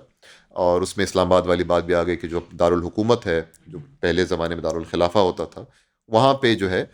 یہ اس کی کوئی ہمیں نظیر کم ملتی ہے, اور بہت سے علماء نے اس کا رد بھی کیا ہے جیسے ابن تیمیہ وغیرہ نے, کہ ایک اسلامی ریاست ایسی عمارتیں تعمیر نہیں کر سکتی. تو اس پر پھر غامدی صاحب کا جو موقف آیا وہ یہی تھا کہ یہ جو ایک علمی اور فقہی جو ایک ڈھانچہ ہے جس میں مسلم غیر مسلم کے جو تعلقات ہیں اس میں ایک غلبے کی ہی جو ہے صورت سامنے ہونی چاہیے تشریعی طور پہ, نارمیٹیو طور پہ. تو غامدی صاحب کا بڑا مشہور یہ موقف ہے کہ وہ جو سیاسی پیرایا ہے, جو سیاسی سیاق ہے اسلامی سیاسی حاکمیت کا, وہ ابھی نہیں رہا. ابھی جو سیاق ہے وہ ہے جدید ریاست کا. تو جب وہ سیاسی سیاق ہی نہ رہا جس نے فقہی ڈھانچے کو مرتب کیا تھا, جس نے فقہی ڈھانچے کہ جو وہ فقہی ڈھانچہ اس کے زیر تاثیر ہی سامنے آیا تھا, جب وہ سیاسی سیاق نہ رہا تو ہمیں بھی اس میں ایک رد و بدل کرنے کی ضرورت ہے. اور ایک جدید ریاست میں تمام جو اس کے شہری ہیں ان کے مساوات پر مبنی حقوق ہیں, اور اسی لیے اس میں کوئی قدغن نہیں ہونی چاہیے, اس میں کوئی مسئلہ نہیں ہونا چاہیے. تو یہ غامدی صاحب کا موقف آیا. اب مسئلہ جو ہے وہ گیا کاؤنسل آف اسلامک ایڈیالوجی پر کہ اس کو آپ حل کریں اس معاملے کو. تو انہوں نے جو حل دیا ہے وہ میرے لیے سب سے زیادہ جو ہے دلچسپی کا حامل ہے. المشہور اسلامی نظریاتی کاؤنسل ود فیملی ہال, چاول بھی دستیاب ہیں وہ ہوٹل کے باہر, no one takes those guys معذرت کے ساتھ ان کی مگر بڑے دلچسپ ہے کہ انہوں نے جو ہے صادر کیا 2-3 صفحات پر مبنی ایک جو ہے حکم نامہ کہہ لیں یا تجویز جو کہہ کہ لیں, اکیلے ڈاکٹر شیرلی صاحب نے ہی پڑھا ہے, انہوں نے خود پڑھا ہوگا ایاز صاحب نے, قبلہ ایاز صاحب وہی سربراہی کر رہے تھے کونسل اسلامی نظریاتی کونسل کی. تو انہوں نے جو اس کا حل پیش کیا وہ بڑا دلچسپ ہے. انہوں نے حل یہ پیش کیا کہ پہلی بات تو یہ کہ انہوں نے اپنے جو حکم نامہ جاری کیا, جو تجویز جاری کی, اس میں پہلے صفحے پہ تو مندر کا ذکر ہی, انہوں نے کہا یہ شمشاد گھاٹ ہے, اس میں صرف ہندو مناسبتیں ہوں گی وغیرہ, تو وہ مندر کا لفظ بہت کم آتا ہے. پھر جب وہ اصل مدعے کی طرف آئے تو حل انہوں نے یہ تجویز کیا کہ یہ لیاقت نہرو پیکٹ ہے غالباً 1950 کا, اور اس کے تحت 1960 کا ایک ہے ایویکیوی ٹرسٹ بورڈ کے نام سے غالباً. تو اس میں بنیادی طور پہ یہ ہے کہ وہ تمام جو سکھ افراد اور ہندو جو یہاں سے چلے گئے ہندوستان, ان کی جو پیچھے جو چھوڑی ہوئی ملکیت ہے, جو اس سے آپ مال اکٹھا کرتے ہیں, تو اسی سے یہاں کے مندروں گرودواروں وغیرہ کی ترمیم اور اس کے جو آپ نے جیسے بولا ان کی جو مرمت وغیرہ کا جو کام ہے, اور ظاہری بات ہے جو مسلمان جو ہے ہندوستان چھوڑ کے گئے اس کی جو اموال ہیں ان سے مساجد وغیرہ ہندوستان میں. تو یہ ایک ایویکیوی ٹرسٹ بورڈ بنایا گیا یہاں پہ 1960 میں. تو کاؤنسل آف اسلامک ایڈیالوجی کا یہ ایک جو حل انہوں نے پیش کیا وہ یہ تھا کہ اس میں یہ ایویکیوئی جو ٹرسٹ بورڈ ہے، یہ ایکٹ ہے، ٹرسٹ ایکٹ جو ہے، اس میں ایک ترمیم کی جائے اور وہ جو اموال ہیں جو ہندو اور سکھ چھوڑ کے گئے ہیں اپنی ملکیتیں وغیرہ اس سے آپ حاصل کرتے ہیں، ان کو نہ صرف ترمیم کے لیے استعمال کیا جائے مندروں کی، گرودواروں کی، مگر تعمیر کے لیے بھی. تو حل یہ اس لیے انہوں نے پیش کیا کہ اس سے ہوگا یہ کہ جو اسلامی ریاست ہے وہ صرف ایک ذریعہ بنے گی کہ مال جو ہے وہ ہندوؤں سے اور سکھوں سے آ رہا ہے، بس خالی ریاست کے ذریعے آ رہا ہے، اس لیے اسلامی ریاست جو ہے وہ اس کی بنیادی یار مولوی لیجنڈری جو ہے وہ مولوی لیجنڈری ہوتے ہیں. بگ ڈبلیو ٹو قبلہ ایاز. اور پھر انہوں نے یہ بھی کہا کہ جو ہے وہ 73 کے آئین وغیرہ میں بھی مساوات ہے، تو اس میں تو اس کے تحت بھی آپ کو جو ہے اس میں کوئی 101 مسئلے دا حل کال ناؤ تو اسلامی نظراتی کونسل حل کرنا ہوتا ہے نا. تو اس میں دلچسپ بات یہ ہے کہ سوال آ رہا ہے ایک اسلامی سوال کہ کیا اسلامی ریاست مندر تعمیر کر سکتی ہے؟ نہیں. مگر جواب جو جا رہا ہے کیا کہتے ہیں اسلامی نظریاتی کونسل کے توسط سے، اس میں جو تمام مصادر استعمال کیے جا رہے ہیں، جو سورسز، وہ ہے ایویکیوئی ٹرسٹ بورڈ، غیر اسلامی، مطلب ایک اسلامی تو نہیں ہے وہ، 73 کا آئین وغیرہ، کوئی اسلامی اس میں جو ہے مصادر استعمال نہیں ہو رہے. اسلامی ہے ہمارا ویسے ٹھیک ہے، مگر اس میں کوئی علماء کی روایت سے تو نہیں اخذ کیا گیا نا. ابھی ایک ریاستی آپ جو تھوڑا جھجکی ہیں نا، مجھے ذرا اچنبھا ہوا ہے اس پہ، بعد میں آپ سے بات کی جائے گی. ان کو سلمان صاحب ان کو جھنڈے میں لپیٹا جائے. نہیں وہ یہ ایک دلچسپ بات ہے. دوسرا یہ کہ جو مرکزی مسئلہ ہے، جو محوری اس میں جو مسئلہ ہے وہ یہ ہے کہ گندم کا جواب چنا کہ بھائی جو مسئلہ ہے وہ یہی ہے کہ وہ جو ایک روایت چلی آ رہی ہے اس کا ایک اپنا سیاسی سیاق و سباق ہے، اس کی اپنی روایت ہے، اس میں ابن تیمیہ صاحب ہیں، مختلف ابن قیم الجوزیہ ہیں، دیگر بھی ہیں، ان کے اپنے مباحث ہیں. جب تک آپ ان روایات کی طرف رجوع نہیں کریں گے تو اس کا کوئی آپ کو پائیدار حل نہیں ملے گا. بلکہ اکثر یہ شدت والے جو فتوے ہوتے ہیں نا ہمارے مذہبی طبقات کے، چاہے وہ مطلب بڑے اینٹی ابن تیمیہ، اینٹی وہابی، اینٹی سلفی ہوں، جیسے وہ مرد کلندر نہیں ہوتا جو جب بھی کہیں لڑائی ٹوٹتی ہے صوفی سلسلوں کے اندر تو وہ جس طرح خضر علیہ السلام آ جاتے ہیں، تو جہاں جہاں علمی لڑائی ٹوٹتی ہے، کوئی شدت والا فتویٰ ہو تو بڑے پکے ناقد بلکہ نفرت کرنے والے ابن تیمیہ اور مرد کلندر پھر فٹ کرو ان کو. اور وہ چاہے وہ شتم رسول کا معاملہ صلی اللہ علیہ وسلم، چاہے وہ یہ مندر اور یہ مطلب ان چیزوں کے مسائل ہوں، اور وہ ساغرون والا مسئلہ ہو، برابر اور مساوی شہریت، تو ابن تیمیہ کو اٹھا کے دکھا، چاہے وہ تکفیر ہو مخالف سمت مسلمانوں کی، تب بھی ابن تیمیہ کا سہارا لیا جاتا ہے. تو مرکزی سوال جو یہاں پہ سامنے آتا ہے، وہ اس کتاب کا بھی مرکزی سوال ہے، وہ یہ ہے کہ جب ایک روایت اس تناظر میں ہوگی، وہ اسلامی فقہی روایت ہندو مسلم یا مسلم غیر مسلم علاقات کے حوالے سے، جب ایک روایت جس کا ایک خاص سیاسی پیرایا تھا، ایک خاص سیاسی سیاق تھا جو کہ اسلامی سیاسی حاکمیت کا تھا، جب وہ سیاق نہیں رہتا تو آپ اس روایت کی تشریح پھر کیسے کرتے ہیں، اس کا ترجمہ آپ کیسے کرتے ہیں، اس کو ایک نئے سیاق میں، ایک نئے پیرائے میں آپ کیسے ڈالتے ہیں وداؤٹ پولیٹیکل سوورینٹی. تو اس سوال کا کوئی جواب نہیں دیا گیا اسلامی نظریاتی کونسل کے حوالے سے. اور میں یہ ان پہ کوئی میں شبہ نہیں القا کر رہا یا کوئی ان کی قابلیت پہ میری کوئی حیثیت نہیں ہے اس کی، مگر میں وہ جو تناقض ہے، وہ جو ایک توتر ہے، ٹینشن ہے، اس کو میں عیاں کرنے کی کوشش کر رہا ہوں. اور وہی اس کتاب کا بنیادی سوال ہے، اور اس سوال کا جواب یہ میں نے پیش کرنے کی کوشش کی ہے کہ یہ جو 18ویں 19ویں صدی میں جب برطانوی استعمار کا ازدہار ہوتا ہے اور مغل سلطنت کا سقوط ہوتا ہے، تو یہی وہ ایک مخمصہ ہے، یہی ایک معمہ ہے جس کی جو ہے جس کا سامنا کر رہے ہیں یہ مسلم علماء اور مفکرین. اور جس طرح وہ سامنا کرتے ہیں اس میں جو مختلف تصویریں سامنے آتی ہیں، اس میں اسلامی خود ارادیت، اسلامی حاکمیت کے مختلف تصورات سامنے آتے ہیں. تو گویا حالانکہ وہ بحث تو کر رہے ہیں ہندو مسلم رشتے اور ہندو مسلم دوستی، ہندو مسلم موالات کی، مگر اس میں جو پس پردہ جو ایک بنیادی محرک ہے وہ ہے کہ اسلامی طاقت اور ریاست کی کیا شکل ہوگی اسلامی سیاسی حاکمیت کے کھو بیٹھنے کے بعد. اس میں ایک بڑا عوامی سوال بھی ہے ڈاکٹر صاحب کہ نا اس کا ایک ایشو یہ آتا ہے، اور یہ ذرا مطلب میں انفرادی سطح پہ بات کر رہا ہوں. تو ابھی تک آپ خواص کے سوال پوچھ رہے تھے مگر نہیں، میں عوامی سے مراد ہے انفرادی مسئلہ یہ ہے. ویسے مطلب ذاتی مسئلہ،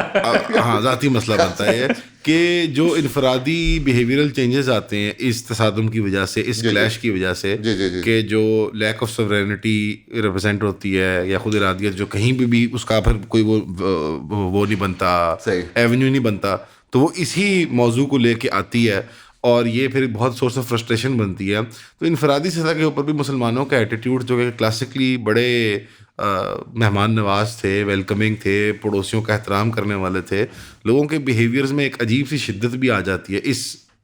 اس بحث کی وجہ سے نہیں, بٹ جو یہ بحث جس پرابلم کو آئیڈینٹیفائی کر رہی ہے صحیح اس کا حل ریاست تو نہیں انٹرسٹڈ حل نکالنے میں, کیونکہ ان کو تو لگتا ہے کہ بس یہ ایک سیاسی فٹ بال ہے. اگر یہاں پہ کچھ کرسچنس کے کسی بستی کو اجاڑ دیا گیا ہے تو وہ اس کے اوپر وہ انٹرنیشنل براؤنی پوائنٹس حاصل کر سکتے ہیں, وہ سافٹ بال ایشوز بنا کے کہ ہم اڑا دیں گے جس نے یہ عمل کیا, اور وہ اس ٹینشن کو بلکہ ایکسپلائٹ کرتی ہے اسٹیٹ کافی افیکٹولی. یہاں پہ بلکہ ان کی ماکیویلین ٹیکٹک بھلی چلتی ہے, جس طرح اس دفعہ انہوں نے جڑا والا کا واقعہ ہو گیا مشہور, یا جس طرح یہ ٹی ایل پی کے معاملے کو لے کے انہوں نے جو کیا, یا اس کے بعد ہو گیا 25 دسمبر کو جس طرح انہوں نے کرسمس کا ایک جس طرح 42 فٹ کا کرسمس ٹری لگا کے مطلب لاہور میں لبرٹی چوک کہ ہم کتنے لبرل پروگریسو اور ڈیموکریٹ ہیں, جبکہ یہ ملک کرسمس کو قائد اعظم کی برتھ ڈے منا کے سیلیبریٹ کرتا ہے. مطلب جیسے وہ ایک سیلف آئرنی اور وہ سیلف اویئرنیس تو وہ تو کھوئی ہوئی ہماری قوم پہ. اس پہ تصویر لگائی تھی کی نہیں, مریم کی یا نہیں تھی, ساتھ لگی, وہ تو درخت کے اوپر نہیں تھی, ساتھ ہر جگہ لگی ہوئی ہے ویسے مریم. ہاں نہیں, وہ میں نے دیکھا ماشاءاللہ یہاں پہ یہ بہت ہر جگہ اومنی پریزنس ہے ان کی. صبح میں نے دیکھا اس پہ پیچھے لکھا ہوا ہے لیٹس سیو انوائرمنٹ, وہ درمیان میں رہ گیا. اچھا میرے ذہن میں اچھا ویسے عام طور پہ جو زیادہ اچھی لگتی ہیں نا باتیں وہ یہ ہوتی ہیں کہ مطلب جو ہم پڑھتے ہیں راستے میں, موبائل چھاڑ اسٹیئرنگ پھاڑ, صحیح جتھے پھسو مینو دسو, صحیح وہ زیادہ وہ. باقی ایک میرے مہمان بھی آئے تھے یہاں پہ, تو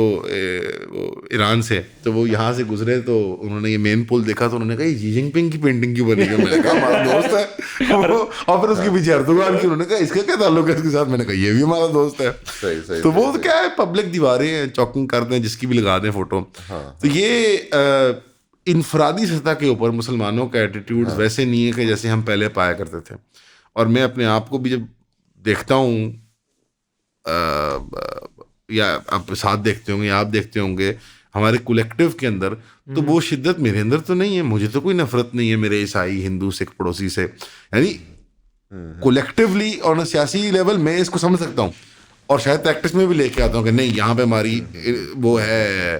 سوورینٹی ہے, ہم گائے کاٹیں گے مثال کے طور پہ. لیکن انفرادی سطح پہ مجھے کوئی, لیکن لوگوں کے اندر ایک نفرت اب آنا شروع ہو گئی ہے کہ وہ ایک پلیٹ میں کھانا نہیں پسند کریں گے, ایک گلاس سے پینا پسند نہیں کریں گے, اکٹھے بیٹھنا پسند نہیں کریں گے. عجیب و غریب سا ایک برتاؤ وہ جیسے, اور وہ بھی بڑا ایک مطلب جیسے تراشا ہوا فیک سا کہ نہیں یہ ہمارے دشمن ہیں اور میں ان کے خلاف ہوں. اور مطلب اس کا کیا حل ہے, کیونکہ اسٹیٹ لیول پہ تو وہ انٹرسٹ کوئی نہیں ہے. نہیں بہت اچھا سوال ہے آپ کا. میرا خیال ہے جو آپ نے آخری میں بات کی نا, ایک مصنوعی یہ جو ہے ایک رجولت جیسے ہم کہیں گے, ایک کنٹرائیوڈ میسکولینٹی وغیرہ, اس روایت کو اگر ہم دیکھیں, اگر ہم حتیٰ کہ ان مفکرین کو دیکھیں جیسے مولانا احمد رضا خان, مولانا قاری طیب رحمۃ اللہ علیہ, مولانا محمد قاسم نانوتوی, جن کا اس موضوع کے حوالے سے ایک تسامح کا رویہ زیادہ نہیں تھا, اور انہوں نے اسلامی غلبہ, اسلامی ہیبت و طاقت جو ہے غیر مسلمین پر اس کو برقرار رکھنے کی ہی صحیح کی. اور جیسے گائے کی قربانی کا مسئلہ ہے تو اس میں مولانا احمد رضا خان نے اس پہ تیسری اور چوتھی ابواب میں اس کتاب کے, اس پہ کافی تفصیلی ایک بحث کی گئی ہے اور تجزیہ کیا گیا ہے. ان کا موقف یہ تھا کہ آپ ہمارے شعائر کی نفی نہیں کر سکتے. جیسے تحریک خلافت میں یہ سوال اٹھا, مولانا ابوالکلام آزاد وغیرہ نے جو موقف پیش کیا کہ خلافت کو بچانے کے لیے اور برطانوی سامراج کے خلاف جو جنگ ہے اور مقاومت ہے اس کو زیادہ پروان چڑھانے کے لیے ہمیں گاندھی اور ہندو جو جماعتیں ہیں ان سے اتحاد کرنا چاہیے, ان سے ہمیں شراکت کرنی چاہیے. تو اس کے جواب میں مولانا احمد رضا خان نے کہا کہ اس شراکت اور اس اتحاد سے جو آپ کے شعائر ہیں وہ رفتہ رفتہ مسخ ہو جائیں گے, جیسے گائے کی قربانی وغیرہ. مگر احمد رضا خان جیسے مفکر بھی, اور پھر مولانا قاری طیب کا جو تشبہ پر موقف تھا, تشبہ جو ہے غیر مسلمین کی مشابہت, جو مشہور حدیث من تشبہ بقوم فہو منہم سے آتا ہے. تو یہ تمام جو حضرات ہیں ان کی جو, پھر مولانا محمد قاسم نانوتوی جو پنڈت دیانند سرسوتی سے ان کے بڑے زبردست مکالمے اور بحثیں ہوئی جس پہ اس کتاب کے دوسرا جو باب ہے وہ مرکوز ہے. مگر یہ جو مفکرین تھے ان کی سوچ میں بھی بڑی جو ہے ایک لطافت بھی ہم دیکھتے ہیں, گہرائی بھی ہم دیکھتے ہیں. اور جیسے مولانا قاسم نانوتوی یہ بات سامنے یہ بھی رکھتے ہیں, کل رات بھی ایک مناسبت میں بات ہو رہی تھی کہ یہ بات وہ سامنے رکھتے ہیں کہ ہو سکتا ہے کہ جو شری کرشن ہیں اور رام ہیں وغیرہ کہ ایک زمانے میں شاید یہ انہی جو ہے یہ جو ہے متقی ہستیاں ہوں. شاید بعد میں جو کرشنا کا جو پورا ایک یہ قصہ ہے مکھن چرانے کا اور راون اور سیتا والا جو بات ہے, یہ ہندوؤں نے خود ہی جو ہے یہ تخریب کاری کی ہو سکتا ہے یہ متقی شخصیات ہوں, ہستیاں ہوں. یہ مولانا محمد قاسم نانوتوی جو ہیں وہ یہ بھی کہتے تھے کہ علماء کو اور مدارس فارغ و تحصیل جو ہیں طلباء انہیں انگریزی ضرور سیکھنی چاہیے, اس میں کوئی مذائقہ نہیں. مولانا احمد رضا خان ہیں, وہ کہتے تھے کہ برطانوی سامراج کے خلاف جہاد بالکل نہیں ہونا چاہیے, اس میں آپ خود اپنی ہلاکت کو یقینی بنائیں گے, اور یہ تمام گاندھی کی سازش ہے. بالکل آپ ان سے مالی معاونت بھی کریں, ان کی مالی امداد بھی لیں, اپنے دانشگاہوں کے لیے, ان جامعات کے لیے نوکری بھی وہاں کریں. اور انہوں نے ایک تفریق کی بڑی دلچسپ, جس میں انہوں نے کہا کہ برطانوی سامراج کے حوالے سے جو مسلمانوں کا رویہ ہونا چاہیے وہ موالات حقیقیہ تو نہیں ہونا چاہیے, جیسے انگریزی میں نے تعبیر دی سبسٹینٹو فرینڈشپ, حقیقی موالات, مگر موالات صوری, ماسک فرینڈشپ, اور ان سے مجرد معاملات آپ کو جاری رکھنے چاہیے. یعنی معاملات جو ہیں وہ جاری رکھیں, جو حقیقی موالات ہیں انہیں صرف آپ قطع کریں. تو بات کہنے کی یہ تمام جو مثالیں ہیں وہ اس طرف نشاندہی کرتی ہیں کہ یہ جو مفکرین تھے جو بظاہر شدت بھی اختیار کرتے ہوں ہندو مسلم یا مسلم غیر مسلم علاقات کے حوالے سے, مگر پھر بھی ان کی سوچ میں ایسی مثالیں ہم دیکھتے ہیں جو کہ لطافت کی طرف نشاندہی کرتے ہیں, جو صرف اس قسم کی ایک مصنوعی رجولت نہیں ہے. ان کا ایک اپنا ایک فقہی ڈھانچہ ہے, اس کے تحت وہ اپنی تشریحیں کر رہے ہیں, تعویلیں کر رہے ہیں. تو یہ جو ایک گہرائی ہے, علمی گہرائی,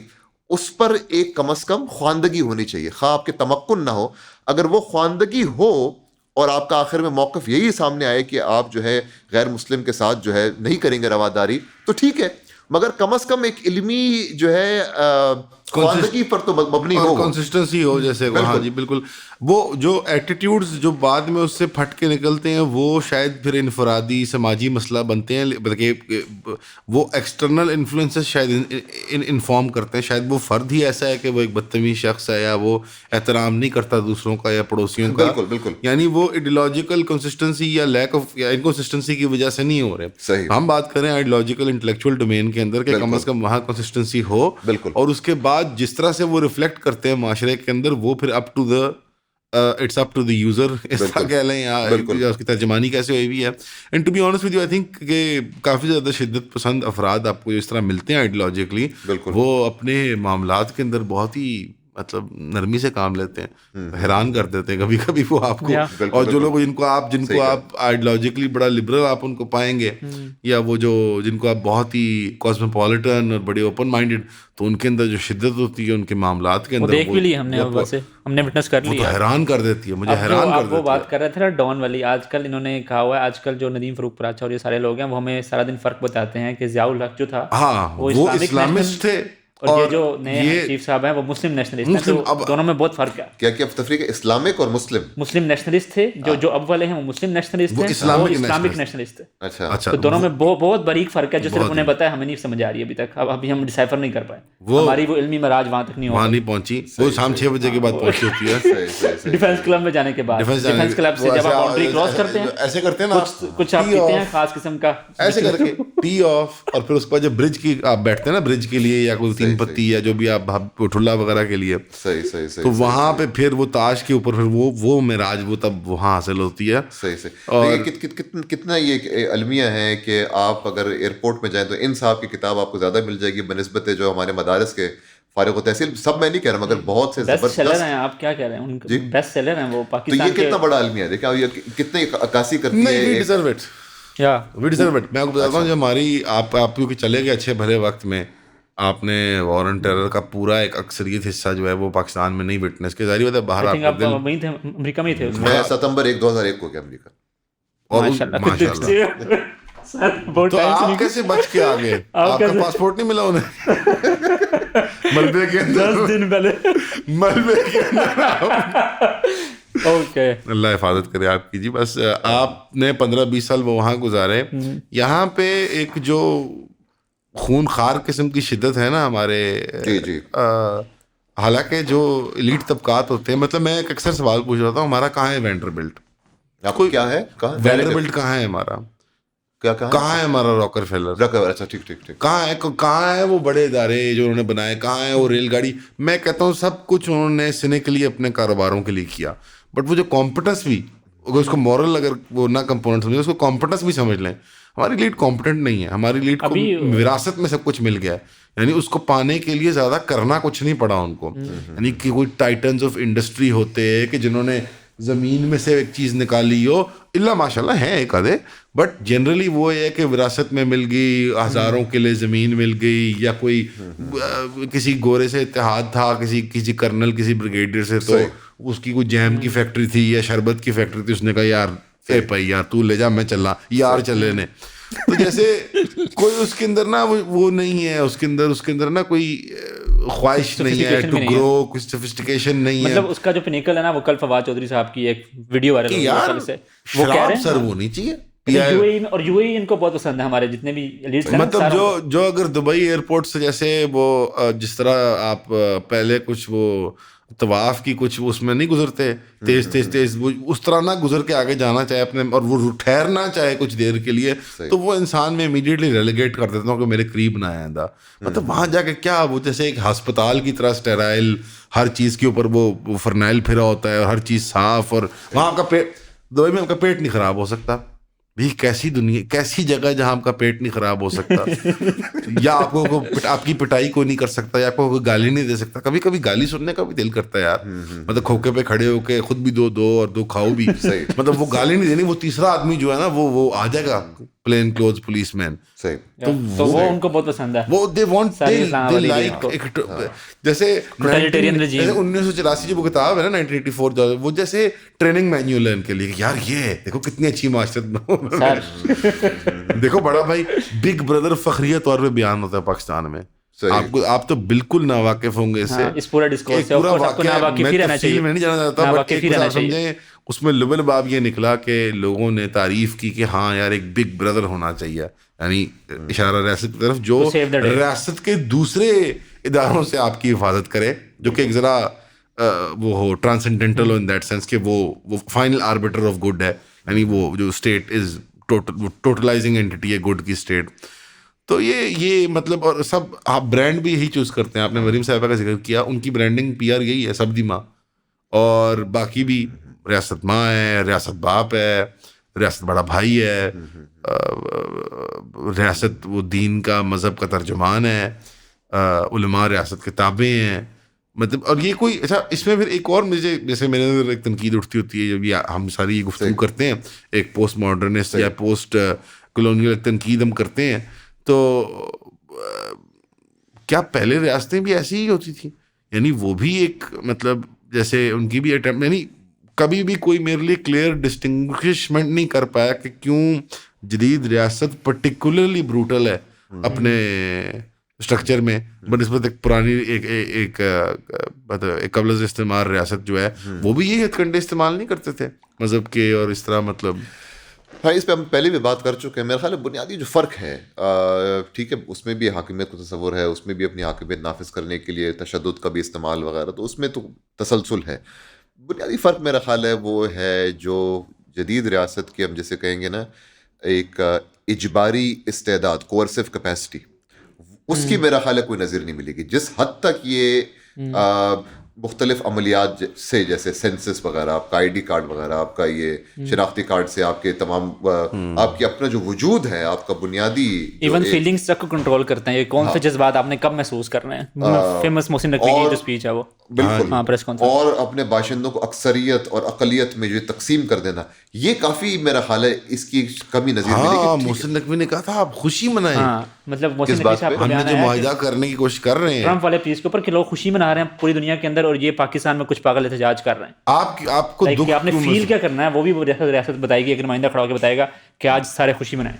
جیسے اب ویسے وہ کامیکل فارس کی طرح, جیسے خود اسٹیٹ میں, یعنی وہ اتنا آرٹ میمکس لیا, جیسے لائف از میمکنگ آرٹ, کہ وہ خود جیسے چل کے آگے کہ ہاں میں بتاؤں گا تم کیا فیل کرو گے, اور وہی اب کرتے ہیں, اور اب وہ اس اسٹیج پہ آ چکی ہوئی ہے. لیکن یہ اعداد و شمار والی فکر جو ہے جو استعمار کے زمانے میں پیدا ہوئی, جو ماڈرن ایک ریاست کی شکل بنی, خواہش اس کی پہلے بھی کہی ہوگی, لیکن آپ یہ کہہ رہے ہیں کہ یہ ایسی ایک انوویشن ہے یہ ٹیکنالوجیز کی کہ اس کو واپس مطلب اس کو جیسے ریورس کرنا ناممکن ہو گیا, اور یہ جیسے ایک بہت باریک لائن ہے نا, جیسے کہ ٹیکنالوجی تو صرف ایک میگنیچیوڈ کو ایمپلیفائی کرتی ہے ایک چیز کی, ایٹیٹیوڈ تو سیم تھا ریاست کا تب بھی. Do you think it has to do with institutionalisation as well, جو فوکو اپنی کرٹیک کرتا ہے؟ بالکل, ایک مرکزی ریاست جو اپنے باشندوں کو ایسے تقسیم کرے, اور جیسے آپ نے بولا ان کے جو احساسات ہیں, ان کے جو مشاعر ہیں, جو فیلنگز ہیں, ان کو ہی اس کا تحکم کرے, اس کی تو مشکل ہے نظیر ملے. یہ میرا خیال یہ جو آپ نے بات کی نا احساسات والی, یہ بڑی ضروری بات ہے کہ ایک طرح سے جو آپ کے باشندوں کے جو احساسات ہیں وہی آپ کے جو ریاستی جو ترجیحات ہیں اس کے تابع ہوں. یہ تو ایک بہت ہی مؤثر سوچ ہے, اور خطرہ وہی ہے کہ اگر یہ احساسات کوئی اور طریقہ اختیار کر لے تو پھر ہماری حاکمیت کیا بنے گا. تو دلچسپ بات یہ ہے کہ ایک ایسی حاکمیت ہے جو کہ طاقتور بھی ہے, جس میں بے پناہ جو ہے ایک مادی طاقت ہے, مگر ہمیشہ وہ اپنی ہی زوال اور اپنی ہی جو ہے نقائص اور اپنے ہی خاتمے سے خوفزدہ بھی ہے, کنٹراڈکشن کو لیکن انسیکیور ہے. بالکل بالکل, اور یہ تو مثال جو آپ نے پیش کی وہ تو بالکل, مگر بڑی افسوس کی بات ہے جو آپ یہ کہہ رہے ہیں. یہ خاص طور پہ فلسطین کے حوالے سے پاکستان کے تمام تناقضات, تمام جو ہے باتیں اپنی جگہ, مگر پاکستان جیسے ملک میں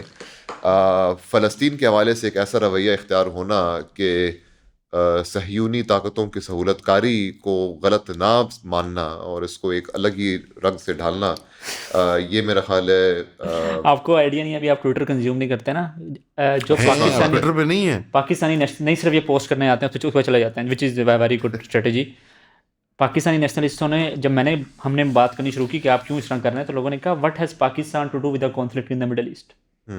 conflict in the Middle East, مطلب رونگٹے کھڑے ہو جاتے ہیں بندے کہ یہ پڑھ کے سوچ کے کہ شاید ہم کسی اور دنیا میں ہیں یا یہ کسی اور دنیا میں ہے, یہ ایک صرف مڈل ایسٹ کا ایک چھوٹا سا کانفلکٹ ہے اور اس کے اندر ہم تو پارٹی نہیں. میں پہلے متاثر ہوا کرتا تھا ان لوگوں کی, مطلب متاثر ان نیگیٹو سینس کہ یار یہ کیا ہو گیا, لیکن یار نہیں, یہ جو پروفیشنل گرفٹ ہے نا یہ ہے ہی ایسی کہ یہی لوگ, اگر میں آپ کو دونوں میں مثال دی نا, اگر وہ آئی ایس ایف بنتی اور پاکستان فوج خدا نہ خواستہ یا افواج کچھ ممالک کے مسلمانوں کی وہاں منتقل ہوتی, تو یہی جماعت, یہی گروہ جو ان لوگوں کا یہ جو فیس لیس ہوتے ہیں, جن کے پیج عجیب سے ناموں سے بنے ہوتے ہیں کوئی مطلب, تو انہوں نے کہنا تھا کہ حقیقت یہ ہے کہ یہ تو اس سے بھلی چیز ہی نہیں ہو سکتی تھی اہل فلسطین اور فلسطینیوں کے لیے. اور جب وہ نہیں بنی تو یہی وہ لوگ ہیں جنہوں نے کہا دیکھا ہم تو کہہ رہے تھے کہ تو عمران خان ہو یا پی ٹی آئی یا اپوزیشن کے یہ جھوٹ ہیں, یہ مذہبی طبقے کے فینٹیسیز اور پاگل پان ہے, ہم نے وہاں جا کے کیا کرنا تھا. یعنی they want to have their cake and eat it as well, یعنی وہ دونوں وہ spin, it is the age of spin, ان کا کام ہے اسپن کرنا. ریاست نے پیچھے سے فیڈ کرنا ہے اور آگے کی ایکو سسٹم بنا ہوا ہے کہ انہوں نے اس کو پھر اب جیسے بینڈ اوور بیکورڈز کر کے پلیٹسل بن کے انہوں نے جسٹیفائی کرنا ہے کہ یہ کیوں. تو وہ تو مجھے اب مجھے شوق نہیں ہوتا, پہلے مجھے ہوتا تھا, نہیں مجھے اب نہیں ہوتا کیونکہ وار آن ٹیرر میں that was a person behind the Twitter that I knew, مطلب میں نے کہا اچھا یہ تو بندہ ہے, آپ ذات آدمی کو جانتے ہیں, مطلب یہ فیملی ہے اس کی, یہ سوچتا ہوگا یہ اس نے بات لکھ کیسے دی ہے, like you know you have to think before writing. بولنے میں تو بندہ کچھ بھی بول دیتا, but before writing at least بندہ سوچتا ہے کہ یار یو ہیو ٹو. میں نے سوچا, میں نے پھر اپروو کیا کہ چاہے میں لکھوں, how can some one put out some so obnoxious of a statement کہ یار کیا کر رہے ہو آپ, کہ بندہ, میں نے تو اس کو رپلائی بھی نہیں کیا, میں نے کہا اوکے, آئی مین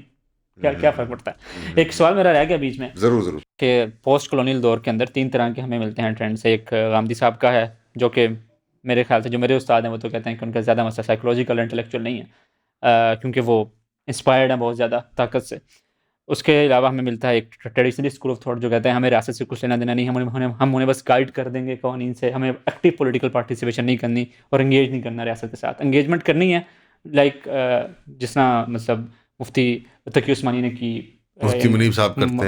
کرتے ہیں when things go wrong. جی. اور دوسری پھر اخوان کی پوری فکر ہے مولانا مودودی کی. ویسے اسی کتاب کے اندر جب آپ نے وہ قو والا پورا واقعہ کیا تو اس کے اندر مولانا مودودی کی بڑی آئی تھنک سخت رائے ہے اس کے اوپر,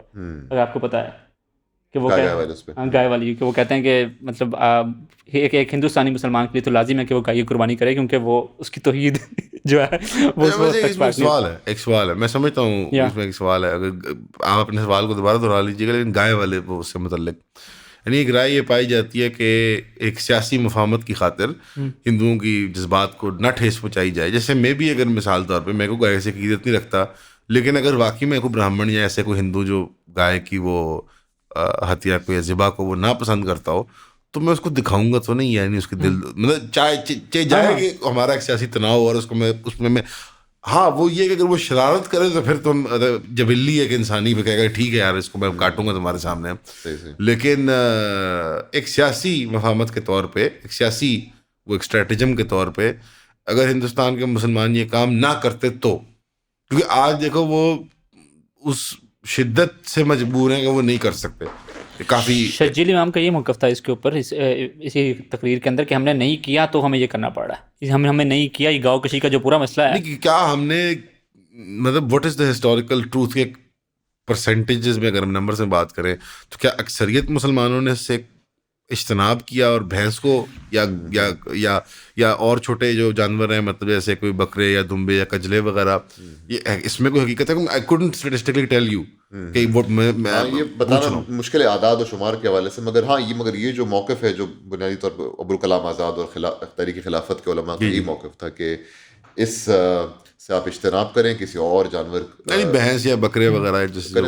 تاکہ ان کے سیاسی حساسیت کو جو ہے مجروح نہ ہو, ان کے سیاسی جذبات دینی جذبات معذرت.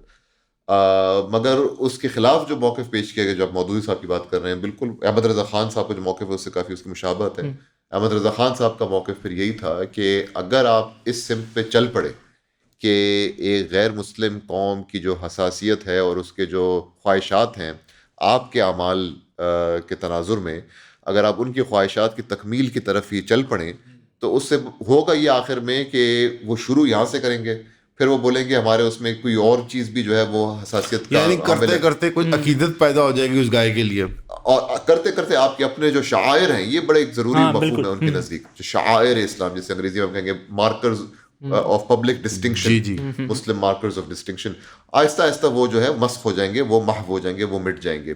اور جو دلچسپ بات ہے وہ یہی ہے کہ ان کے نزدیک کیونکہ اب ایک اسلامی سیاسی جو نظام ہے اس کا احیاء تو تقریباً ناممکن ہو گیا, مستحیل العمل ہو گیا ہے, دوبارہ سے ایک سیاسی جو ہے سلطنت قائم نہیں ہو سکتی. تو یہ وہی شعائر ہیں, روزمرہ کے اعمال ہیں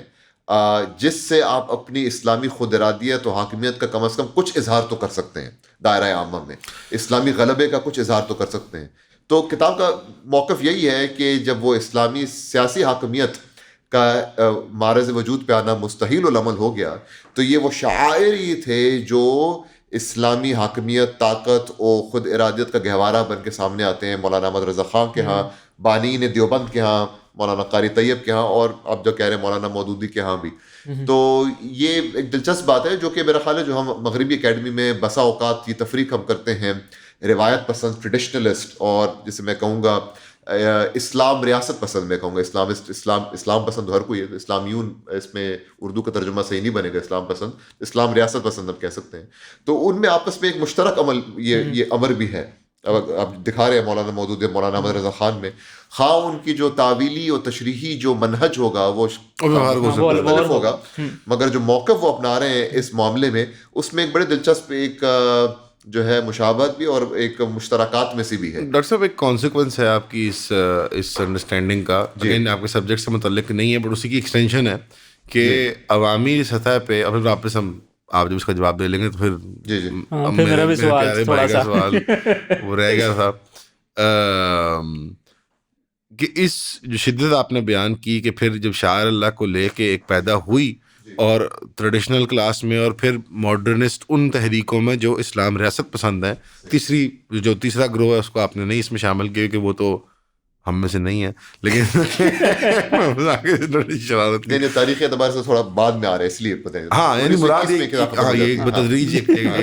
یہ جو تاریخ کا ایک ایلیمنٹ ہے, پلس وہ ارتقا کرتے کرتے ایک ایسی سطح پہ پہنچ گئے شاید کہ وہ اب وہ ہمارے سے بہت اوپر چلے گئے, اسٹارٹنگ لائن اور فنش لائن کے درمیان اب کوئی وہ نظر نہیں آ رہا پیچھے مڑ کے کہ وہ کہاں ہیں اور ہم کہاں ہیں. تو وہ اس کے اندر جیسے ایک اس شدت کی وجہ سے جو مسلم ریاستیں بنی, یعنی پاکستان ایران ہو, افغانستان ہو, کوئی عراق ہو, کہیں اور ہوں, لیکن جو یہ ایٹیٹیوڈ ہے, جو یہ ڈسپوزیشن ہے مذہبی طبقے کے اندر کہ ان شاعر کو لے کے جو سختی ہے, چاہے وہ داڑھی کے مسئلے کو لے کے ایک زمانے میں رہی ہو, یا حجاب یا نقاب یا کوئی جو بھی مارکرز یا علامتیں ہیں ان کو لے کے, اس شدت نے جیسے they have sucked the fun out of life. ایک ایلیمنٹ میں عجیب سے آپ کو میں ایک اینگل زاویہ دے رہا ہوں, کیسے غیر مذہبی یا نیم مذہبی یا مذہب دوست یا ایون جو مذہب سے بیزار ہو یا جو مذہب دشمن ہو, جو باقی طبقات ہیں معاشرے کے اندر جن کے لیے مذہب پیریفرلی ان کی, جیسے جمعہ کے دن, عید کے دن کرنے, جیسے ان چیزوں سے ان کو کراہت بھی محسوس ہونے لگی کہ یار یہ دقیانوسی ہیں, یہ ان کے اندر کوئی طاقت نہیں ہے, ان کے اندر کوئی معنی نہیں ہے, یہ جیسے صرف ایک, یعنی جو وہ معنی ہیں ان شاعر کے پیچھے وہ اس شدت کے ذریعے کہیں دب گیا. یعنی ان کا احساس کبھی نہیں عوام کے اندر پایا. آج پوری وار اینڈ ٹیرر کی سائیکل کے بعد کو بچہ کہتا ہے ہاں اچھا یار اب سمجھ آیا. جیسے وہ پٹائی کسی اور نے باہر سے آ کے پٹائی کی تو وہ, یعنی علماء یا یہ مذہبی طبقہ ان کے معنی اور ان کا وزن نہ ہمارے دلوں میں اس کا وزن نہ محسوس کروا پایا. تو یہ ایک نیگیٹو کانسیکوینس جیسے بنی آف کے جو سوورینٹی ہے, جو پولیٹیکل تو نہیں ہے اب, لیکن وہ ان کے گرد گھومتی ہے. بالکل. تو وہ یہ بھی ایک ذرا ایک پرابلمٹک آؤٹ کم نکلا اس چیز کا, جو ہمیں محسوس ہوتا ہے عام ایک مذہبی یعنی اس کے طور پہ. میرا خیال ہے ہاں بالکل وہ نتیجہ شاید اسی لیے نکلا کہ یہ جو ایک موقف ہے جیسے شاعر کا تحفظ اور مسلم غیر مسلم علاقات کے حوالے سے اسلامی غلبہ قائم رکھنا وغیرہ, اس موقف میں جو مختلف اس کے جو مستویات ہیں, جو لیولز ہیں, جو اس میں ایک تراکم ہے, ایک جسے ہم انگریزی میں کہتے ہیں پلمسس, لیئرز جو ہے اس آرگیومنٹ میں, اس موقف میں, اس کی طرف بہت کم رجوع کیا گیا ہے. تو اگر آپ احمد رضا خان صاحب جیسے, مولانا قاری طیب جب تشبہ کی بات کرتے ہیں, تشبہ کی مخالفت کرتے ہیں, مگر جس طرح وہ مخالفت پیش کرتے ہیں اس میں ایک بڑی دلچسپ اور گہرا ایک فلسفہ ہے کہ صورت اور وجود میں کیا رشتہ ہونا چاہیے, اور تشبہ اور جو التباس ہے اور اختلاط ہے اس سے وجود اور صورت کی جو مطابقت ہے وہ کیسے جو ہے تہس نہس ہو جاتی ہے. اسی سے پھر وہ سید احمد خان صاحب کی تنقید کرتے ہیں. تو یہ جو پہلو ہے جو اس کتاب میں ہے, اس کا ہدف یہی ہے امان اللہ بھائی کہ ہم جو ہے موقف تک پہنچ جاتے ہیں, تشبہ نہ کرو اور شاعر کا تحفظ کرو, مگر اس موقف تک یہ حضرات پہنچے کیسے, اس میں کون سے وہ متراکم جو ہے تشریحی بحثیں ہیں,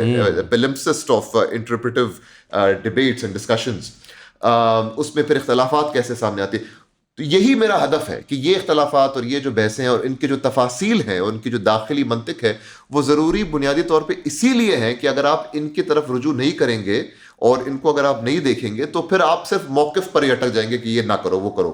تو یہی میرا خیال ہے ایک طرح سے جو ایک ہم کہہ سکتے ہیں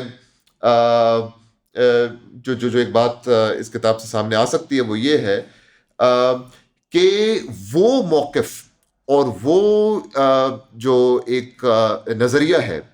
جس سے آپ معاصر دنیا میں شاید اس سے آپ گھبرائیں کہ تشبہ مت کرو, جیسے یا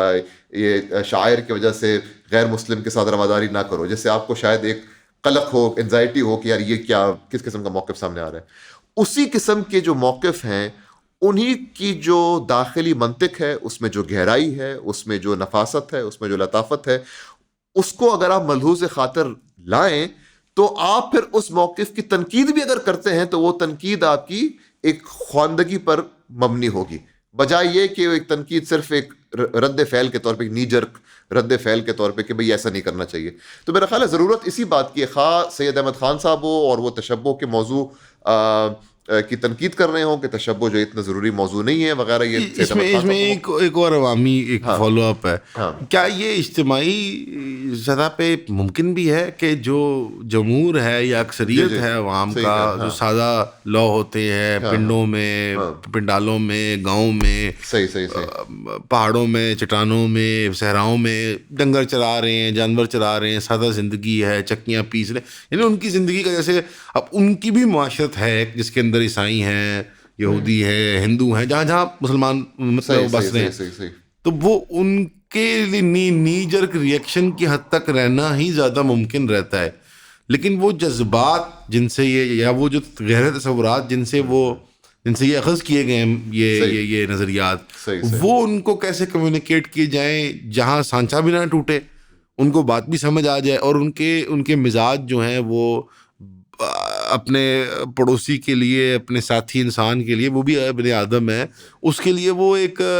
وہ مضر نہ بن جائے اس کے لیے کہ وہ کہے کہ ہاں یار جڑا والا جو فیکٹری ٹاؤن ہے مثال طور پہ، اگر میں اس کا اپوزٹ سائڈ پہ آ جاؤں،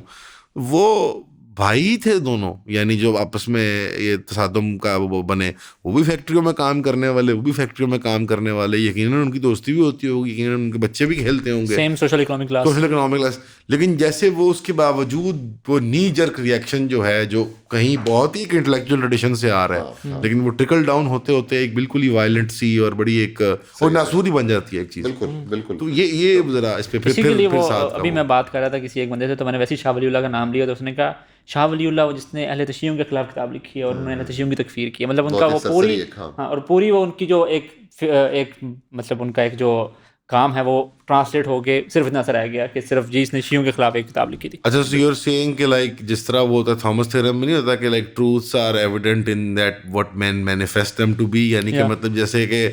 اب احمد رضا خان صاحب جو ہیں وہ جیسے خادم حسین رضوی بن گئے، بالکل ایز اپوز ٹو جو دو میں سمجھ گیا. بالکل. اور ضرورت پھر اسی لیے اس روایت کی ضرورت اسی لیے ہے، اور میرے خیال ہے اس کو رسائی کے لیے ترجمہ ہونا چاہیے. جیسے کتاب کا اردو ترجمہ ہو رہا اکتوبر میں انشاءاللہ مکمل ہوگا. جن مفکر نے پہلے کتاب کا میرا ترجمہ کیا تھا ڈیفینڈنگ محمد ان ماڈرنٹی، محمد جان اخندزادہ صاحب، وہ اس کا بھی کر رہے ہیں. تو شاید ترجمے کے ذریعے میرا خیال ہے اس قسم کے جو ہے علوم کی ضرورت اسی وجہ سے جو آپ کہہ رہے ہیں سعد بھائی کہ یہ اتنے جو ہے مایناز مفکرین، اور ان کے میں یہ نہیں کہہ رہا کہ آپ ان کو صرف قدوسیت کی نگاہ سے دیکھیں یا صرف تعظیم و تکریم کی نگاہ سے دیکھیں صرف، مگر ان کی سوچ میں ایک کسی اور نگاہ سے نہ ہی دیکھیں، صرف علوم کی نگاہ سے، علوم الانسان جو ہم ہیومینٹیز کہتے ہیں، صرف ایک علمی پہلو، اگر دینی پہلو ہٹا بھی نہیں، حالانکہ دینی مفکرین ہیں، تو اس کے حوالے سے بھی ان میں جو لطافت ہے وہ مغربی جو مفکرین ہیں اپنے ہیوم اور کانٹ وغیرہ، ابھی میں صرف ایک مقابلہ موازنہ نہیں کرنا چاہ رہا، مگر یہ بھی ایک علوم کے ورثے کے بھی ایک بہت ہی ضروری نمائندگان ہیں. تو مگر ایک بات میں ضرور کہوں گا مان اللہ بھائی، دیہات میں چاہے جتنی بھی قسم کے وہ ہوں مسائل ہوں، مگر میرا خیال ہے یہ جو اس روایت میں لطافت ہے شاید دیہات کے لوگوں کو اتنی ضرورت نہ ہوگی جتنا یہ موصوف جو ہیں شہری اور دیہات کے لوگوں میں لطافت جیسے جبلی طور پہ ہوتی ہے. جبلی طور بالکل میں نے غلط بولا، آپ نے بالکل صحیح کہا کہ یہ زیادہ یہ جو فیکٹری ٹاؤنز ہیں اور جو ایک بالکل مڈل ہے نا پیریفریز پہ، جو پیری اربن جس کو کہتے ہیں، جو لوگ واقعی میں اس پستی میں بھی ہوتے ہیں، غیر انسانی پستی ایک انڈسٹریل معاشرت کی، اور نہ ہی وہ یعنی وہ پرانے دور سے بھی ڈسکنیکٹڈ ہوتے ہیں پرانی معاشرت سے، اور وہ نئی ثقافت کے اندر بھی بری طرح نہیں اترے ہوتے، جیسے وہ بالکل جیسے پرایاز ہوتے ہیں. لیکن وہ جو پرانی ثقافت ہے شاید جو گاؤں کی، بنجارے کی، سوری آپ نے صحیح کہا، میں نے وہ فریمنگ غلط کی، وہ تو بلکہ بڑی لطیف اور بڑی مطلب کھلی ڈلی ہوتی ہے، اس کو عام زبان میں کہیں گے. لیکن اس زمین میں وہ مطلب یہ شاہ ولی اللہ والی بات سے ایسے لگا کہ جیسے اچھا وہ نیٹ سے جس نے گھوڑے کو جپی لگائی تھی، یعنی یہ وہ والی بات ہوگی جیسے کہ ان کے لیے ہم یہ نہیں کریں گے مغربی تہذیب. اور وہ بعد میں اس تناظر میں کر رہا تھا کہ پاکستان جو ہے وہ شاہ ولی اللہ کی مطلب تحریک کا نتیجہ، تو ایک دم ہی threw jab at me and he said Shah Wali Allah wrote a whole book against Shia. Like so what. میں اس میں اضافہ کرتا ہوں، میرے اصل میں اگلی کتاب حضرت شاہ ولی اللہ پر ہی مرکوز ہے، ان کی حیات پر اور ان کے سب سے ضروری نصوص پر. تو اس میں ایک جو باب ہے اس کا ایک تفصیلی جائزہ لے اسی نص پہ، ازالۃ الخفا عن خلافت الخلفاء کے نام سے، فارسی میں 4 جلد کی ہے. تو یہ خلافت اور سیاست کے حوالے سے میں کہوں گا نہ صرف بر صغیر کے سیاق میں بلکہ اسلامی تاریخ میں اور میرا خیال عالمی تاریخ میں ایک انتہائی لطیف نص ہے، واحد پلیٹ فارم جس میں تو یہ تو اس کو صرف اہل تشیع کے ساتھ جو ہے منسلک کر دینا، یہ تو ایک میرا خیال ہے. مگر مسئلہ یہ ہے اس میں ایک اور بھی جو غیر انسانی جذبات، جو ایکسپیکٹیشن ہے نا ابھی اس وقت ریاست کی، کہ پرائم منسٹر صاحب نے بھی تقریر میں کہا، مریم صاحبہ نے بھی کہا، چیف صاحب نے بھی کہا مختلف جگہوں پہ کہ آپ فرقہ واریت میں کیوں پڑھتے ہیں، علماء کو مخاطب کر کے سامنے بٹھا کے اچھے بچوں کی طرح، اور کہ فرقہ واریت نہیں ہونی چاہیے. آپ اختلاف یعنی بنیادی طور پہ جو سب ٹیکسٹ تھا اس گفتگو کا کہ آپ اختلاف کیوں کرتے ہیں آپس میں، جیسے یہ غیر انسانی سی مطلب عجیب سی بات ہے. لوگ اس سے بڑا اختلاف ناراض بھی ہوں گے، اختلاف تا حد تکفیر علمی میدان کے اندر. بالکل مجھے تو اس میں کوئی مسئلہ نظر نہیں آتا. مسئلہ نظر نہیں آتا. یہ ہوتا ہے. یہ جو روش ہے یہ اتنی خطرناک ہے یہ کہ اختلاف ہوگا اور جو شدید اختلافات ہے اس پہ آپ بات ہی نہ کریں, ان کتابوں پر آپ جو ہے ان کو ممنوع کر دیں. یہ تو پہلے بھی ہوا تھا 2015-16 میں, وہ جو تھا وہ کتابوں کو ممنوع کرنے والا ایک سلسلہ شروع ہوا تھا لاہور وغیرہ میں. ابھی وہاں بھی ہوا ہے کشمیر کے اندر, وہ جو ان کی کتابیں بین ہوئی ہیں. تو یہ تو انتہائی خطرناک ایک عمل ہے, کیونکہ جتنا اختلاف شدید ہوگا اتنا زیادہ ضرورت ہے کہ اس میں آپ خواندگی قائم کریں. اور یہ جو اختلافات ہیں اس میں جو ایک دلچسپ بات ہے وہ یہ ہے کہ یہ ہو رہے ہیں 1920 میں, 19ویں صدی کے اواخر میں وغیرہ, چاہے جتنے بھی شدید اختلاف کیوں نہ ہوں, جتنے بھی, کیونکہ جیسے مولانا احمد رضا خان مولانا ابوالکلام آزاد کے حوالے سے کوئی اچھی رائے نہیں رکھتے تھے, وہ انتہائی سخت کلام سے انہوں نے ابوالکلام آزاد کی نفی کی, ان کا رد کیا ہے, مگر پھر بھی کوئی تشدد نہیں ہوا, کوئی عنف نہیں ہوا. اور اس کی میرا خیال ہے وجہ یہی ہے کہ حالانکہ ایک استعماری ریاست ضرور تھی, مگر جب یہ اختلافات ریاست یا ان کو پروان چڑھاتی ہے یا پھر ان پر جو ہے قالین رکھ کے جو ہے ان کو پس پردہ کرنے کی کوشش کرتی ہے, تو یہ پھر ایسے ان کی صورتیں سامنے آتی ہیں جو متشدد بھی ہوتی ہیں, جس میں عنف و تشدد کا اضافہ ہوتا ہے, کمی نہیں ہوتی. تو بجائے یہ کہ آپ ان کو پس پردہ رکھ کے اور ان کو جو ہے آپ حوامش میں ڈال کے اس جو ہے خام خیالی میں رہیں کہ آپ نے حل کر دیا سب. بالکل, یہ تو ایک انتہائی اختلاف ختم کر دیا ہم نے. علمی طور پر بھی ایک ہی خطبہ ہے جو اوپر سے جاری ہوتا ہے اور ساری مسجدوں میں ایک خطبہ پڑھا جاتا ہے. اختلاف ختم کر دیا. تو یا آپ نے پروگرام کی وسادت سے سن لیا آج ریگولیٹنگ ورژن. یہ میں عوام اور ریاست دونوں کو مدعا کرنا چاہتا ہوں کہ ڈاکٹر شیر علی زرین صاحب جو ہیں وہ بالکل یوٹیوب مناظروں کے حق میں, اور ان کو واپس لایا جانا چاہیے. اور چونکہ اب جمعے کا وقت قریب آ گیا تو سال کا سوال جو ہے نہیں میرا سوال اس کو بلڈوز کرتے ہوئے نہیں آپ پوچھیں جلدی سے 2-3 منٹ میں بس. وہ جو میرا سوال تھا کہ 3 جو گروہ باہر نکلے اس دور کے, کہ ایک ٹریڈیشنلسٹ کا, اور ایک جو ماڈرنسٹ اسلامی تحریکوں کا, اور ایک جو ہمارے بھائی جو ریس میں کہیں اور ہی چلے گئے, دوسری ریس دوڑنے لگ گئے. ہم فٹ بال کھیل رہے تھے, وہ کرکٹ کھیلنے چلے گئے, جو بھی آپ کہہ لیں. تو یہ ان تینوں کا کیا حل نکالنا ہے آج ہی اس پوڈ کاسٹ میں؟ نہیں حل نہیں نکالنا, میں نے بس رائے جاننی ہے کہ آپ ان کے کاموں کو کیسے دیکھتے ہیں, بالخصوص غامدی صاحب کے حوالے سے, کیونکہ آپ کے اوپر کرٹیسزم بھی اسی کے اوپر ہوتا ہے کہ آپ کا کام اسی طرح ہی ہے جس طرح غامدی صاحب کا ہے. ہاں, ٹو سم ایکسٹینٹ اس ماڈرنسٹ ریڈنگ آف اسلام, جو رات بھی کسی نے بات کی, اٹس اے ویری ماڈرنسٹ. اور سیم گوز, کیونکہ غامدی صاحب اپنا جو کیا کہنا چاہیے علمی روایت جوڑتے ہیں وہ ڈاکٹر فضل الرحمان سے ہے, تو وہ وہی ریڈنگ ہے آپ کی بھی, اور ٹریڈیشن کی ان کی بھی سیم ہی ہے. اچھا. تو 2 آپ نے مختصر سوال کیے, میں اس کا جواب دے دوں. ایک تو یہ کہ یہ جو کتاب ہے اس میں میرا خیال ابھی سوال پوچھ رہے ہیں کہ وہ جو اسلام ریاست پسند مفکرین ہیں شاید اس کا ذکر اس کتاب میں نہیں ہو. اس کی وجہ بنیادی یہ تھی کہ یہ کتاب کا جو ایک مرکزی سوال تھا وہ اصول الفقہ اور علم الفقہ سے منسلک تھا. اس کا جو ایک اطار تحقیق فریم ورک آف انالیسس ہے وہ یہی تھا کہ جو فقہی ڈھانچہ ہے, کیونکہ وہ ایک اسلامی سیاسی حاکمیت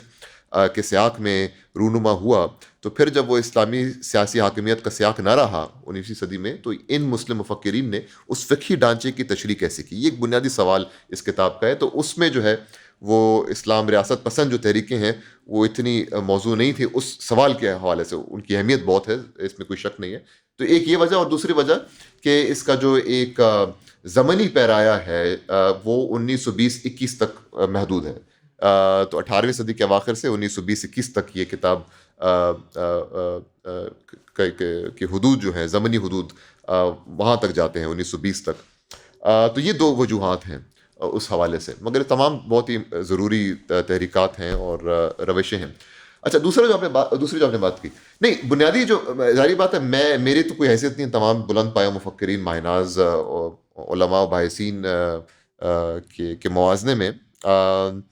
مگر جو ایک بنیادی فرق میں ظاہر کروں گا, جیسے غامدی صاحب وغیرہ, یا ایک جو موقف ہے وہ بھی مختلف ہے. میں ایک امریکی دانشگاہ میں پڑھاتا ہوں, مغربی اکیڈمی بنیادی طور پہ سے میں منسلک ہوں. میں مدارس سے فارغ التحصیل نہیں ہوں, حالانکہ زیادہ تر میری جو علمی زندگی ہے وہ علماء ہی کے ان نصوص و متون کے تجزیے میں گزری ہے. مگر جو ایک فرق جو میں دیکھتا ہوں, اور اس پہ میں ایک تنقید جو میں پیش کروں گا غامدی صاحب کی, کہ دیکھیں 2 حصے ہیں نا ایک اس پورے سوال کے. پہلا حصہ جو ہے کہ وہ جب وہ یہ کہتے ہیں کہ شریعت و فقہ کا جو سیاسی سیاق تھا وہ نہ رہا, تو ہمیں ایک اثر نو ترجمہ کرنے کی ضرورت ہے. تو ٹھیک ہے, وہ ایک منطقی بات ہے, اس پہ آپ اختلاف ضرور کر سکتے ہیں, مگر اس میں ایک منطق ہے, اس سے آپ جو ہے اتفاق بھی کر سکتے ہیں. مگر اس کا جو دوسرا حصہ ہے, اور اس پر میری ہمیشہ تجدید ہوگی اور ترکیز ہوگی, اور آپ کے توسط سے میں یہ بات بالکل, اگر کوئی یہ کہتا ہے کہ میرا بھی وہی زاویہ نظر ہے ایک تجدد پسند والا, تو اس کی میں تصحیح ضرور کرنا چاہوں گا. جو دوسرا حصہ ہے وہ یہی ہے جس کے بارے میں ہم بات کر رہے ہیں پچھلے 1.5 گھنٹے سے, کہ یہ جو اسلامی روایت ہو یا مسلم مفکرین ہوں, علماء حضرات ہوں, ان کا جو اسلامی غلبے کا تصور ہے اور مسلم غیر مسلم علاقات کے حوالے سے تصور ہے, چاہے اس میں جتنی بھی تنگ نظری کیوں نہ ہو, اس کے جتنے بھی نتیجے کیوں نہ نکلتے ہیں, جو امان اللہ بھائی نے بات کی کہ اس سے جو ہے یہ مذہبی رواداری پہ قدغن پڑی وغیرہ, جتنی بھی کوئی تشدد کیوں نہ ہو گئی ہو, ٹھیک ہے, اگر ایک بڑی جنرلائزڈ تعمیمی انداز میں ہم دیکھیں کہ ان مذہبی جو تحریکیں ہیں, ان کے جو بھی منفی نتائج, منفی بین القوسین نکلے ہوں, اس کا تو آپ کوئی موازنہ کر ہی نہیں سکتے. جو جدید ریاست نے جو جس حد تک تشدد و عنف, اب اس کی ہم مثالیں بھی دیکھ رہے ہیں آج کل کے ادوار میں, اور معاصر جو ریاست ہے ہندوستان میں, پاکستان میں, اور دیگر مقامات پہ ہو, تو جو لبرل سیکولر طاقت کی جو تنقید ہے وہ میرے نزدیک ہمیشہ سر فہرست رہے گی. ٹھیک ہے, اس کتاب میں نے ایک تجزیہ پیش کیا ہے جس میں جو علماء حضرات کے جو ابہامات ہیں, جو توترات ہیں, ٹینشنز ہیں, اس کی بھی نشاندہی کی ہے, اس کی بھی تناقضات پر بات کی ہے. مگر میرا موقف, اور یہ میں نے مقدمے میں بھی لکھا ہے اور کتاب کے خاتمے میں بھی لکھا ہے, کہ جو جدید ریاست اور لبرل سیکولر طاقت کا جو عنف و تشدد ہے, اس کا کوئی موازنہ ہو ہی نہیں سکتا, خواہ آپ اسلامی روایت سے جو بھی منفی نتائج کیوں نہ نکلے ہوں. تو اس کی جو تنقید ہے جدید ریاست کی اور لبرل سیکولر طاقت کی, وہ تنقید جہاں تک میں نے دیکھا ہے, اور میں کوئی غامدی صاحب کا متخصص نہیں ہوں, ان کے تمام بہت زیادہ ویڈیوز ہیں, ان کی بہت زیادہ تحریریں ہیں, تو میں ان کا متخصص نہیں ہوں. میں نے ان کے جو میرے نزدیک جو اہمیت کے حامل تھے انہی چیزوں کا میں نے مطالعہ کیا ہے, مگر میں نے نہیں دیکھی ان کے حوالے سے کہ وہ ایک پہلو تو بہت اچھی تنقید کر لیتے ہیں, ٹھیک ہے, کہ فقہی ڈھانچہ جو ہے اس کا سیاسی سیاق بدل گیا وغیرہ, وہ تنقید اپنی جگہ ہے اور موزوں تنقید ہے. مگر جو لبرل سیکولر جو ریاست ہے, اس کے جو تشدد ہے, اس کے جو بلائنڈ اسپاٹ ہے ان کا بہت بڑا, اس کی جو جنگیں ہیں عراق, افغانستان, غزہ وغیرہ, اس کی طرف میرا خیال ہے سیکولرزم کو تنقیدی نگاہ سے دیکھنے کی جو ایک روش ہے وہ ہم نہیں دیکھتے. وہ تو موزہ فاتح کہتے ہیں. تو وہ جو ہے جب تک آپ وہ تنقید سامنے نہیں لائیں گے, تو اس سے تو میرا خیال ہے کوئی سیاسی یا علمی طور پہ ایک نیا جو باب ہے وہ بالکل پرنسپل کنسسٹنٹ بائی لائن نہیں ہے نا, کہ اگر آپ کو شدت سے ہی مسئلہ ہے یا اس ہیومن کاسٹ سے ہی مسئلہ ہے, تو پھر شروع وہاں سے کریں. مطلب آپ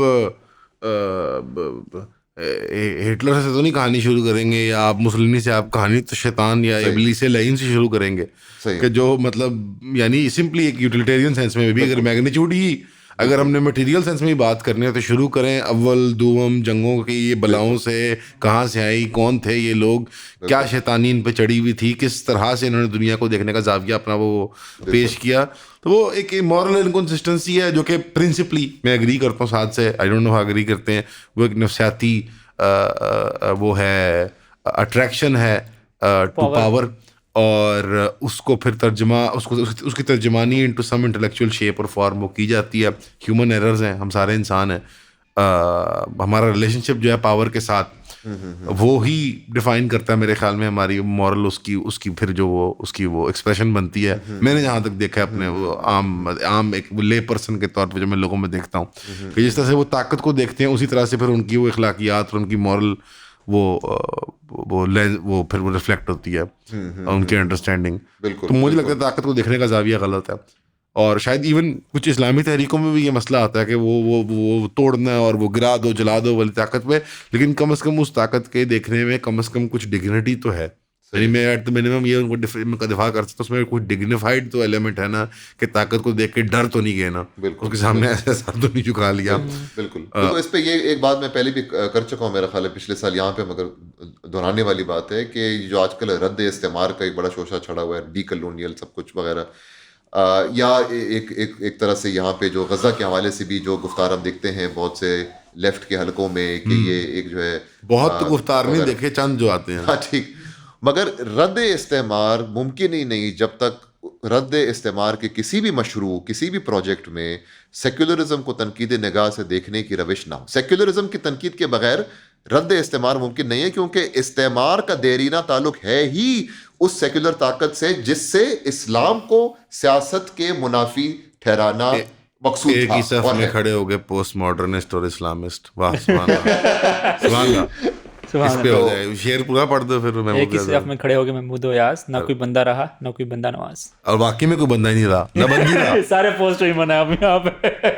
جینڈر کیا ہے, معنی کیا ہے, What is gender? یہ ٹیبل ہے میں مان لا ہوں. اوکے, اور یہ ہماری پوڈ کاسٹ ہے اور یہ چینل مشکل میں مگر بہت بہت شکریہ, بہت بہت مزہ آیا. یہ ڈاکٹر شہید الفرین صاحب تھے. اکثر یہ سال میں ایک ادا سوری یہ کیمرہ اس کیمرے میں ڈاکٹر شہید الفرین صاحب تھے. یہ سال میں ایک دفعہ آتے ہیں یہاں پہ, ایک ہمیں پیٹرنائز کرتے ہیں, جیسے وہ ان کی یہ سال کی گڈ ڈیڈ ہوتی ہے, جیسے لوگ چلڈرن کے اسپیشل اسپتال میں جاتے ہوتے ہیں. تو یہ ہمارے اس چلڈرن ہاسپٹل میں آ کے بہت بہت شکریہ ڈاکٹر صاحب, بہت شکریہ آنے کا. السلام علیکم. بہت شکریہ.